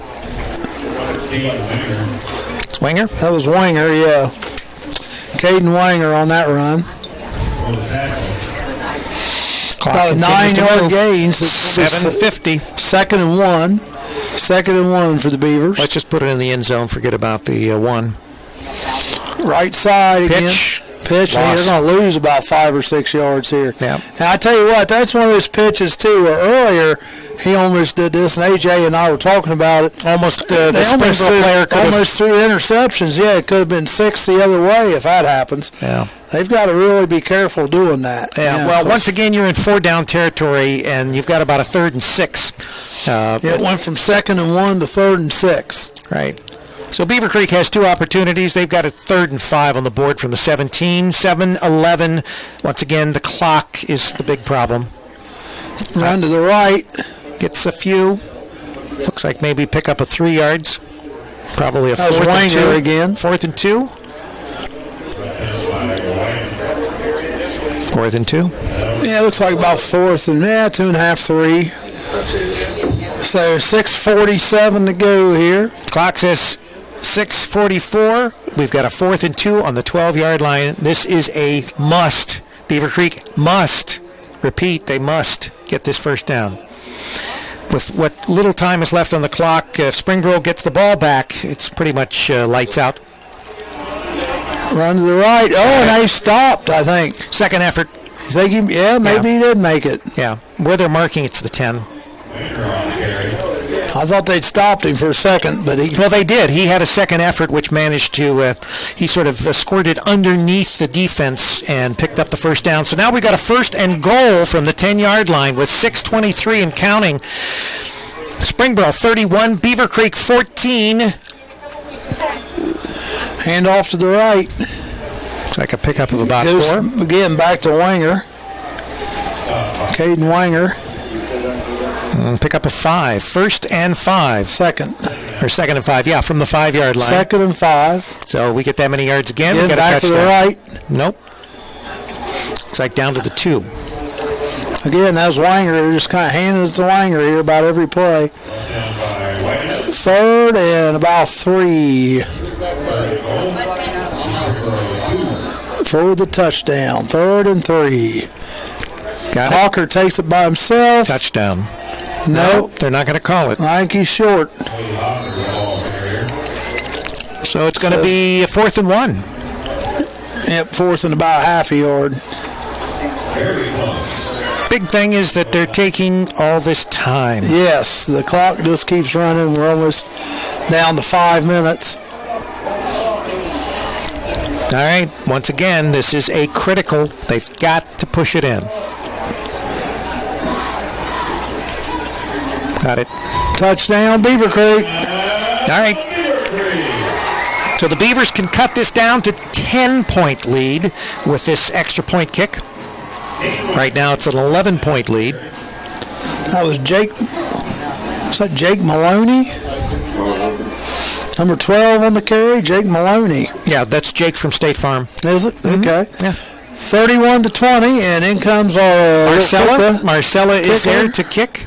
Marcella Cash, the freshman, kicks it up and good, and it's good. And as we say before, that's like money in the bank, Charlie. 31-21. Marcella Cash. Well, now if you're Springboro, you better be ready for the onside kick. Oh, you know they will be. Obviously, you would think, but it's high school football. You never know. Now they know that Beavercreek is going to try an onside. You got 5 minutes, 4 seconds left in this ball game, and Beavercreek is down by 10. So add it up. Beavercreek, they're probably not going to kick a field goal at any point in the future. So it's going to have to be 2 scores. It's going to have to be 2 scores by the run because obviously they've only attempted about 4 or 5 passes the entire game, and 2 of those were picked off.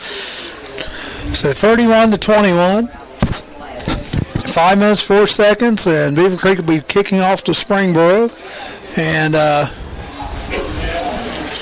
And barring any problem with us getting into the press box at Wayne, we will be at the Warriors Stadium this next Friday for Beavercreek football. So we will be bringing you the game this coming Friday. It'll be A.J. Ganger and Clayton Weaver.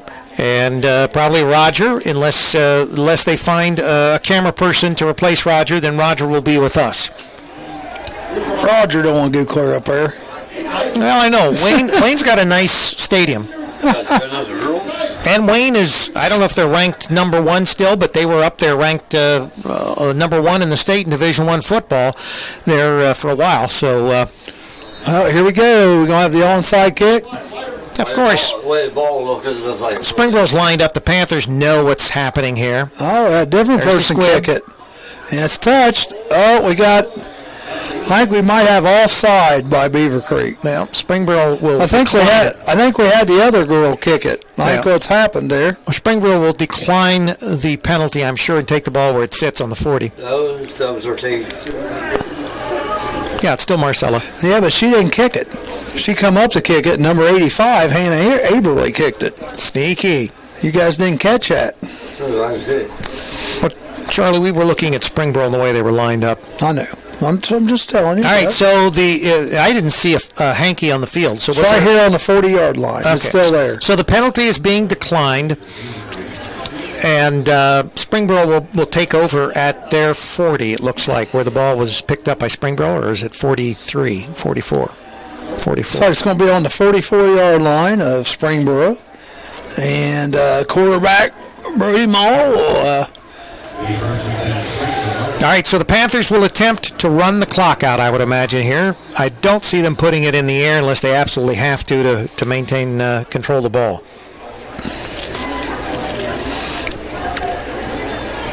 Mall just keeps to himself, runs up the middle. Brody loses yardage. Looks like he's going to lose at least 2 or 1.5. But here's where the clock runs. Yep, here's the killer if you're Beavercreek. Right. Because you only got 3 timeouts. Yeah, and they're going to take advantage of the clock, and they're going to run every second off the clock they can run. They're not going to be as up-tempo, let's put it that way, these last 4.5 minutes of this game. So 2nd and 11, we still got 13 on the play clock. Brody back. He's got backs on either side of him. He's in the shotgun. Gets under Takes 5. the ball. He does pass the ball. Oh, and almost intercepted. I tell you, that was very dangerous. I don't understand the thinking there by the coaches. I mean, you got this game in hand. That looked like Jordan Williams that was there. Why are you trying to give the ball game number 10 away? almost had him a pick. Yeah, the pass was attempted to Nick Kovacs, and it's 3rd and 10. But see, that stops the clock. You're right. That's a bigger point than anything, Charlie. It does. It stops the clock. That works out best for me. Another pass. Another pass. It was a good one this time, though. And he's got it. He's got the first down and more. Well, he's losing. He's back. But he still gets the first down. He went back, and if he would have been stopped, he would have lost the first down that he'd already gained because he actually went back on his own. Right, but they still had 4th down. But now we have first down, so they can run it every time they get a first down. You can run basically 2 minutes off the clock at least. Yeah. So here we are. It's 4:04. And you just wait. You've got a 25-second clock. You're going to let it get down to about 5 seconds before you even snap the ball. And then the time the play takes, down to 10 seconds. 2 minutes. There's 5 seconds. They snap it at 3. Run to the left side. Oh, it's a fumble. Beavercreek recovers. All right. Well, there's a break Beavercreek needed, but is it too late? The clock is running. The clock should stop. There were like 5 seconds that ran off the clock. They should put some time back on the clock. And I think the Beavercreek coach is saying that the clock, there were about 5 seconds that ran off the clock when the play had stopped and the interception or the fumble had taken place. Clock still, they're putting 4 seconds, 4 or 5 seconds back on the clock. So they are going to put time. 3:31. Yeah, okay. So it's 31-21, 3:31 to go here, and Beavercreek has the ball on their own 44-yard line right here in front of us. Got to strike quick. Got to be a pass. Oh, and they got it wide open. Yep. He is wide open. The number 24. The touchdown. Noah Corrigan breaks loose right down the middle of the field and scores a touchdown. And now Beavercreek, with this extra point, can be within 3. Yep. And you got to go back to you got to go back to Springboro, throwing the ball. Granted, they got the first down the one, but yeah, I think that was probably really by rights, Springboro they could have run it clear down to 2 minutes. Yeah, you're right, Charlie. I think that was a very critical error in Springboro's thinking in trying to pass. They actually had to pass twice in that instance. 31-27. Now to get it within that all-important 3 Marcella? points. Yep. Kick is up, and it's good. 31-28. All right, Marcella Cash brings the Beavers within 3 points. So now, are we going to have another onside kick here? Well, I would think so. Yeah. I mean, you have to. But there is plenty of time that conceivably Beavercreek could even hold Springboro and recover the ball, not with a lot of time, but the pressure now is on Springboro because they could fumble, they could turn the ball over again. It's obviously it's anybody's game at this point with just a 3-point difference. And the other thing now too, I mean, Beavercreek, they saved their timeouts, so now they can stop the clock to save a little more time for another possible quick strike at the end. Right. We are in the fourth quarter. Beavercreek trails 31-28 with 3 minutes and 23 seconds left on the clock. More than likely, they're going to try an onside kick here, try to recover the ball. Springboro will be ready for them. Do they have both kickers out there this time, or just one? One. 85 field here. Maybe they're all kickers. Last time, guys, you missed it. Like I said, 85, she was out there too and kicked it. All right. Some of the Beavercreek players try and get the crowd fired up. They're up on their feet. Beavercreek will get ready for this. And you can tell the way she's placing the ball. This is not going to be a kick in the air. It's straight up and down. That's indicating that it's going to be more of that onside kick again. Obviously, the ball has to travel 10 yards, and once it travels 10 yards, it's a free ball. Anybody can pick the ball up. Beavercreek could pick the ball up and run it into the end zone for a score. Well, here we go. 3:23. The kick is on its way. It's another square, but and they're done. Springboro gets the ball, and they're going to have it on their own 46-7-yard line. And Springboro, they need to be thinking first. They definitely do not want to pass. They don't want to pass. 2 first downs. Well, they fumbled it last time. Well. 2 first downs if they can do that, or even if they can just burn 2 minutes off the clock. Well, not that the Beavercreek defense has not been doing this all night anyway, as well as Springboro, but they will try to strip the ball on every play. Oh yeah. Obviously, you want the turnover if you can get it. Here we go. In the shotgun. Looks like actually in the pistol, maybe. We got. He's kept receivers on each side. Goes right up the gut. 3. Now, when will Beavercreek call their timeouts? Good question. Clock continues to run. 3:09, 3:08, 3:07.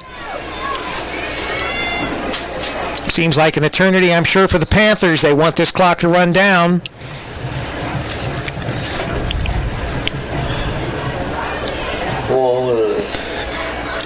Second down, 7.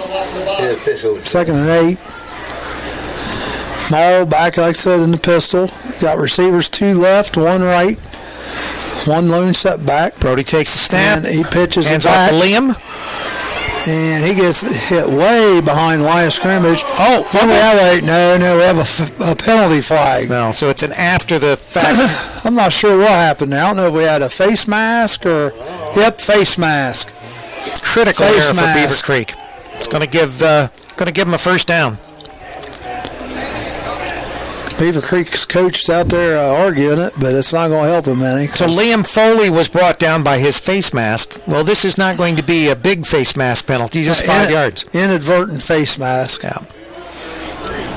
So it'll still result in a second and about 4.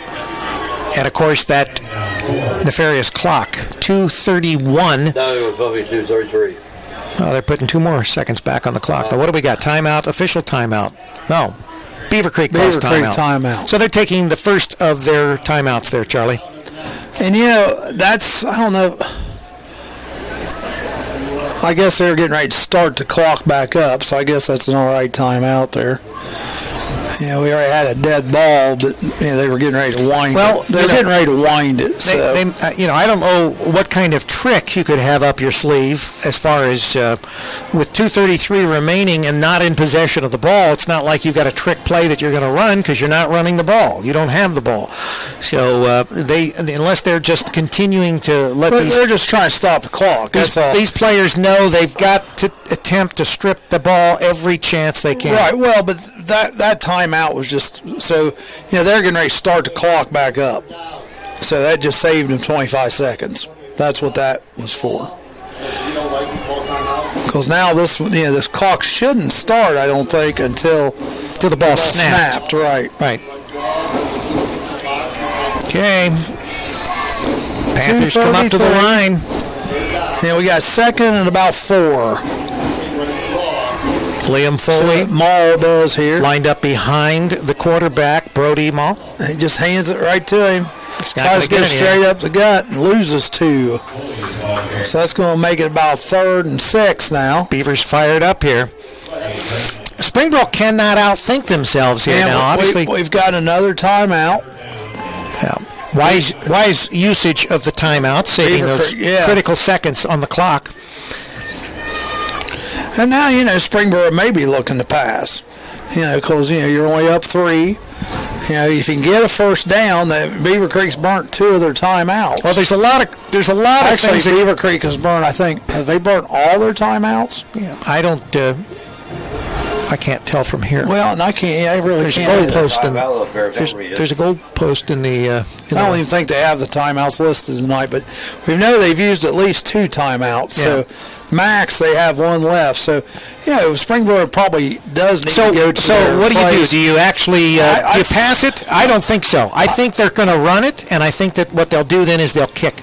I do not see them. If they pass it, they're going to kill the clock. And they also could risk an interception for a run back. So look how they're set up. We got 4 receivers to the right, 1 to the left. Right. So they've got some trick up their sleeve here. They're going to run to they probably got the quarterback running to the left. I don't know. Let's find out. 4 receivers stacked out to the right. And 1 to the left, and it's going to be a pass to one of them. They've got some blockers now, but he's not going to get anything. It's going to be 4th down. Yep. This is going to be 4th down. So if there's any timeouts left, Beavercreek calls their final timeout. All right, so Beavercreek has no timeouts left. 2 minutes, 18 seconds left in this play in the game. Springboro has a 4th and 5, and they really have to think this over. Do they attempt to punt it? Yeah, you kick it. Yeah. I can't believe that they would risk a turnover on downs and putting Beavercreek literally on the 50-yard line. Yeah, you kick it. Or close to it.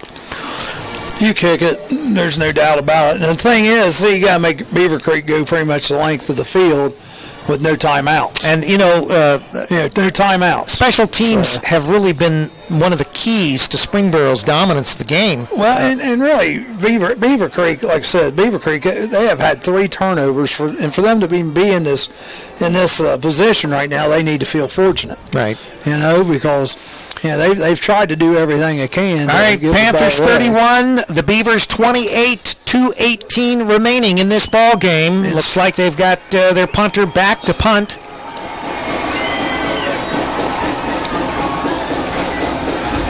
Is that Kubander? Yep. And the punt's off. Nice it punt. Looks like a good one toward the right side. And it goes into the end zone. Didn't expect that, though. Well, he hit it toward the corner, but it didn't. Yeah, he was trying to hit it, I think, towards maybe like an out of bounds close to the 5. But it did take a sort of an inside bounce and then went into the end zone. So Beavercreek will take over and start from their 20-yard line. They have 80 yards that they're going to have to travel to either win this game or, obviously, I'm not really sure who would kick a field goal if they were going to try to get down, and how far they'd have to get down. Marcella, her kicks are very low, even when she does her after, the point afters. So I don't know that... I don't know what kind of a leg as far as distance that Marcella would have. I've seen her practice, and it seems like she can kick the ball. If that was Marcella in practice that was kicking those field goals. Giving everybody a little update here. It's 16-7, and about 20 seconds to go before halftime for the Bengals game. Bengals are up 16-7 over Miami. All right, we'll see what Beavercreek has up its sleeve. They are going to need something. They're going to need something that's going to get them some yardage. They do have plenty of time. This is high school football. They can drive in 2 minutes and still be able to score, even if they're running the ball. But obviously, they have to get some chunks of yardage. They're not going to be able to do this, Okay, 2:21. Clock is starting. 2:13 is what they're down to. All right. 2:13. So this is adjusted the time of the clock. This will be Beavercreek's last hurrah here. They're starting on their 20. Yeah, no doubt there will be no other possession for Beavercreek other than this one. So can they pull it off again? And Gonna be a pass. He's open. Got a guy open on the left side here. Needs to get out of bounds. No, because it's first down. Pass to number 5, Justin Terrell. That's a 25-yard gain. And 2:07. Well, Beavercreek has the ball on the 45. Springboro coaches are now getting hot. Well, they really don't have anybody to blame but themselves, because on that last possession they had, if they would have just held the ball. 2 minutes left in this ball game. Beavercreek driving. 1st and 10. Cody Hawker back. He's going to pass again. He got a man that he didn't turn around. Well, he had to get rid of the ball because number 57, Quentin Webb, was breathing down his neck. Is that number 5, Justin Terrell? 57, yeah. 5 was who they wanted to throw it to, but 57 for Springboro was making himself an introduction to Cody Hawker. Yeah, so Terrell didn't turn around because he was supposed to be going a little further down the field before he made his right. cut. It's just he had to get rid of the ball earlier. All right, so we've got a 2nd and 10 from the 45, a minute 52, and we've got a timeout by Springboro now. Beavercreek down by 3. And once again, I have no clue as to whether Beavercreek has anyone that could kick a field goal of 20 or 30 yards. I know this. When we were watching them practice earlier, the 2 girls were out there kicking short, but they had somebody that was kicking some from like about the 30. Right. So I don't know who it was, and they're not listed as a kicker, but obviously there was a kicker kicking longer field goals. Obviously, we will find out in the next minute 52, that's for sure. Maybe. Who knows? The thing at Beavercreek, they've got to hold on to the ball, too. Yeah, they can't turn it over. Obviously, that would be death. That's been their nemesis all night, is a turnover.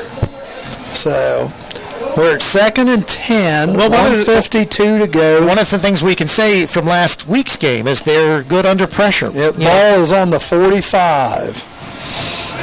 Beavercreek is down 3, trying to make a comeback. Pull off a miracle here.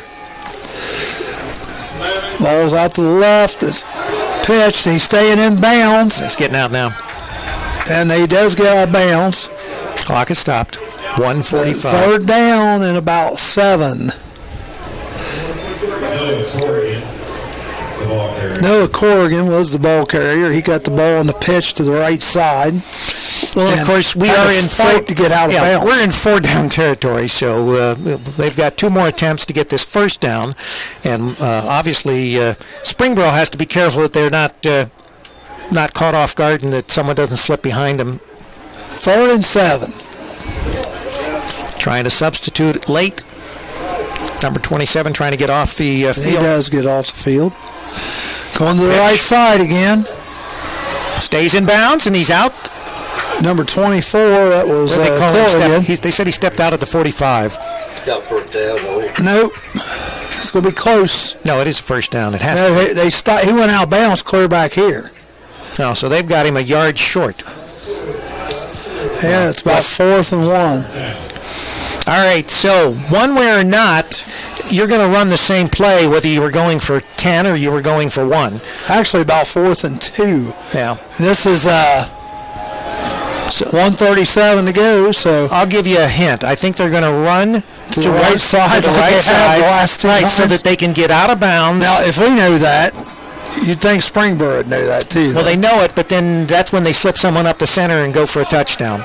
Oh, we got a penalty. I think delay. No. No. I think Beavercreek was illegal proceeding. Yeah. Delay game.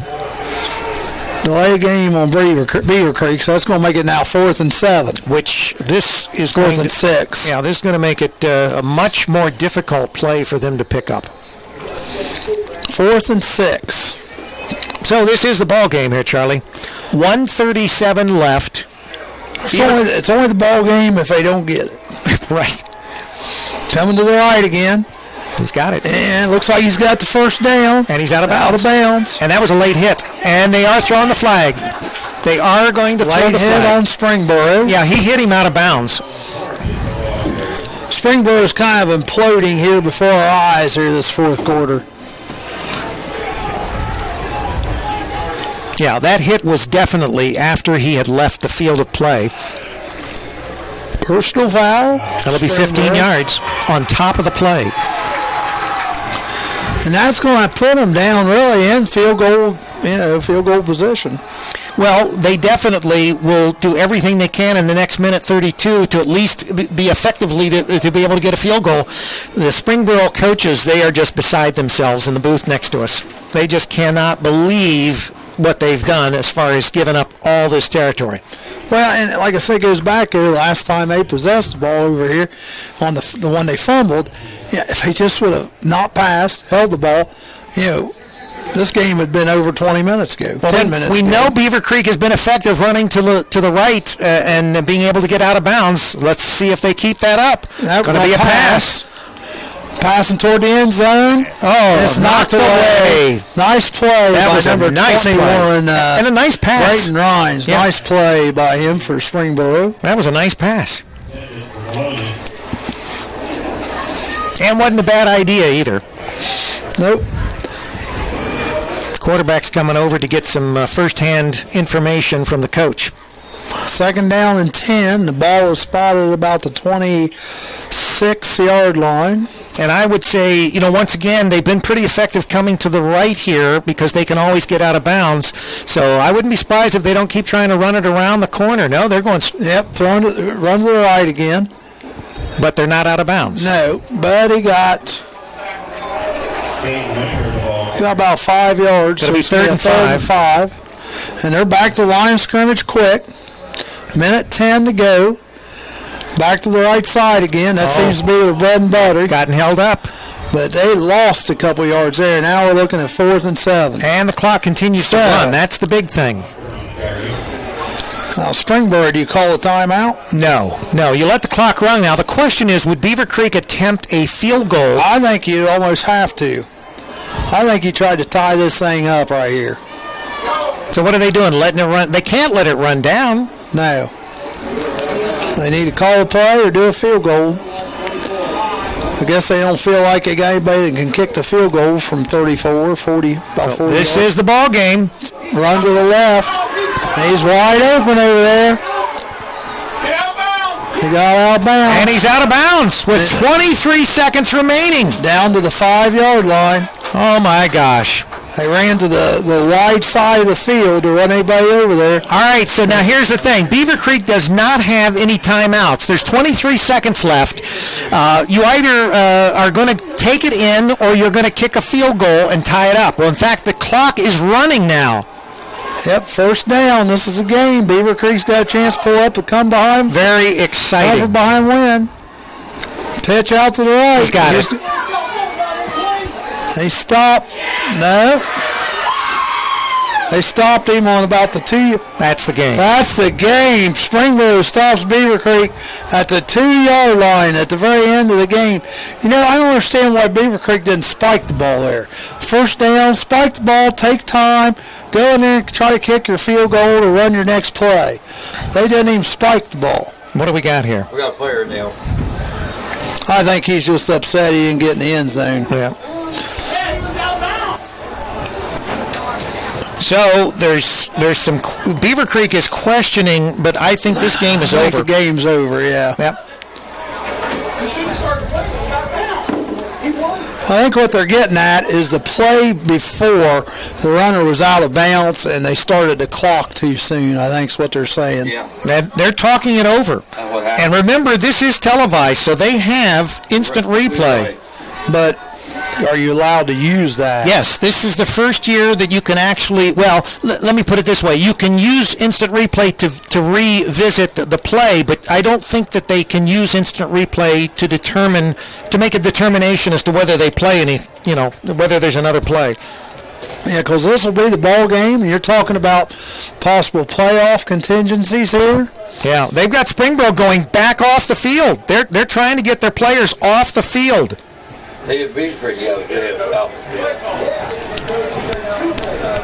It is still being discussed.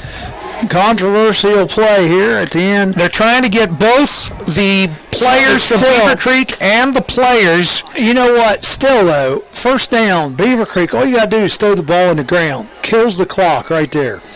And, they let 14, 15 seconds run off the clock. Well, this is it could be a referee mistake, but still, I'm a stupid band director, and I know that, watching football. Kill the clock. Well, this is for discussion, and it appears that at least at this point, they've gotten both sets of teams off the field so that, my opinion, you let it run like that, you let it go.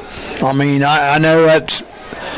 Well, we've got coaches from Beavercreek and coaches from Springboro, and they're both out there chomping at the bit with anticipation as far as what they're going to do. I think they're going to say...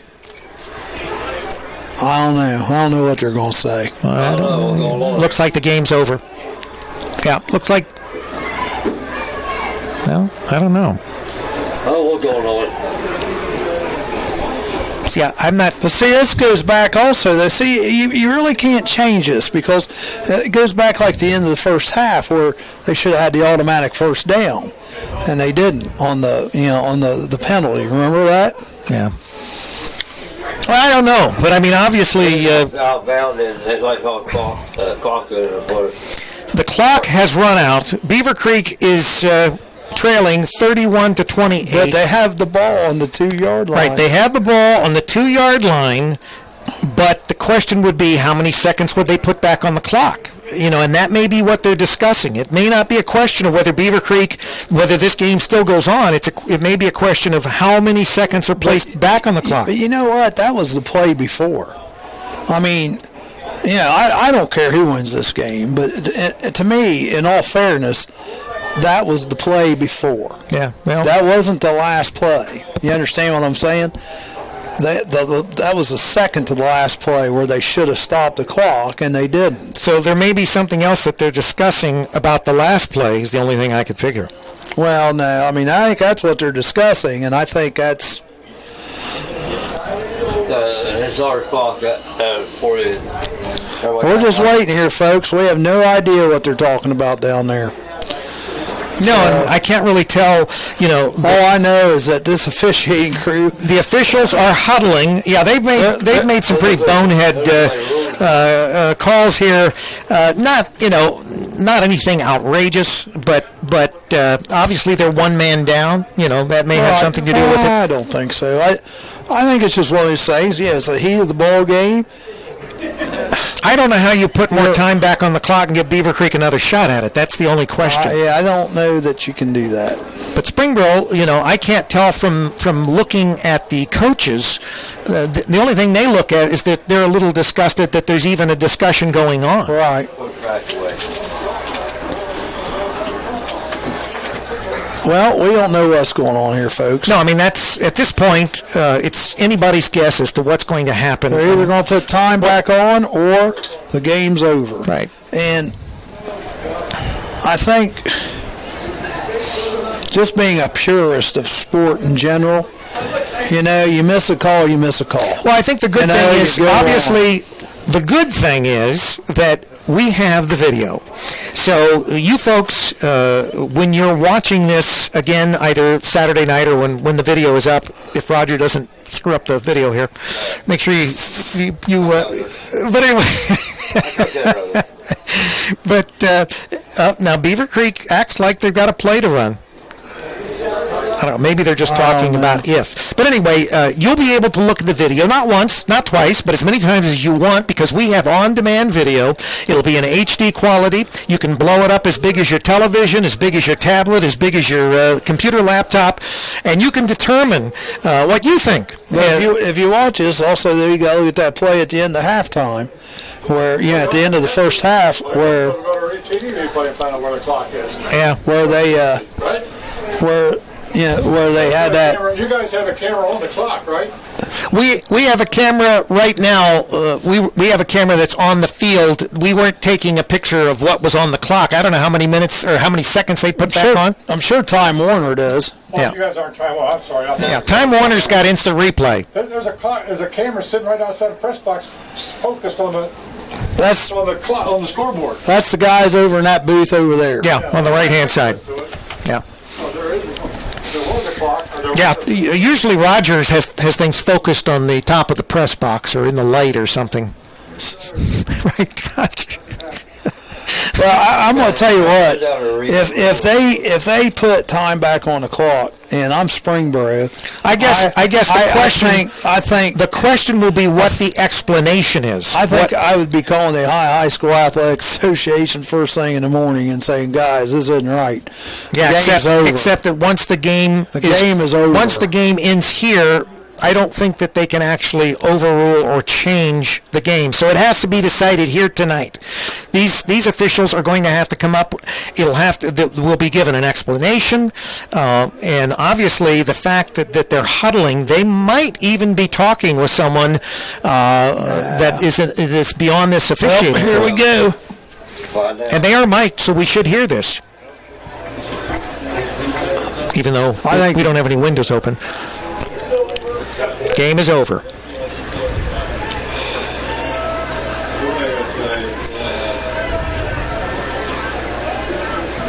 Yeah, it looks like the crew of both, the both teams are getting together to. I'm going to take my headphones off so I can hear.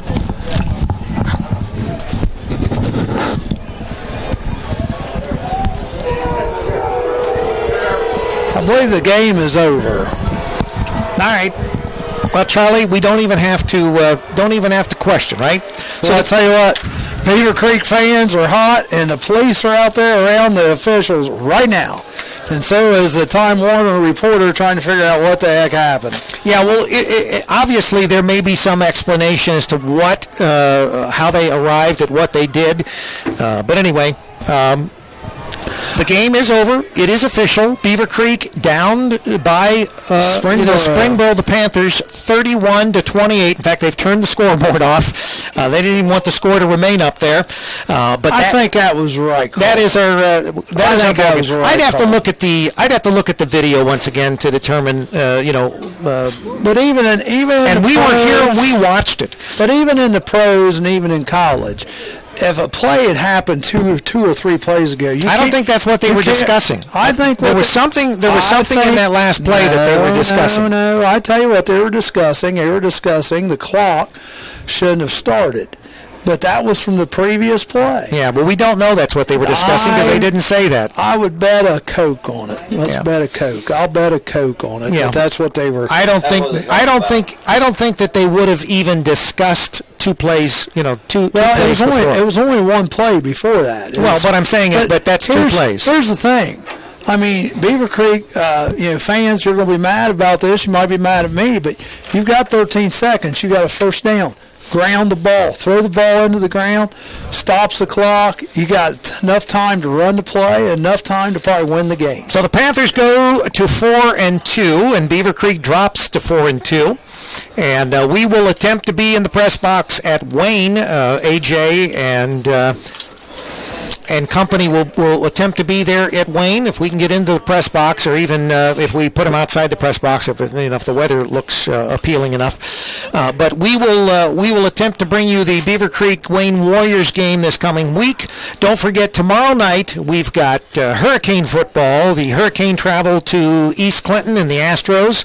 That game will get underway with our 7 o'clock pregame and 7:30 kickoff. That's tomorrow night. And then also we finish the week as far as sports with a game there at Wilmington College, and we will be at the Townsend Stadium, and that game will kick off at 1 o'clock, well, with our pregame. Yeah, the game 1:30. actually kicks off at 1:30. Yours truly, Rick Phillips, and David Weeks, Charlie Hargrave, and whoever else is going to be operating cameras. And Roger, where were you going, Roger? He's going Pumpkin Run. Pumpkin Run. All right. Don't forget Saturday night, keep calm and Chaz on. That's Coming right. to you live from the Haunted Hollow. Right. So this is Rick Phillips for Charlie Hargrave, Roger Thompson, and of course AJ, who is probably right now snuggled between his honey bunny and a beer or whatever up in Troy, Ohio. Everyone, good night and go Beavers.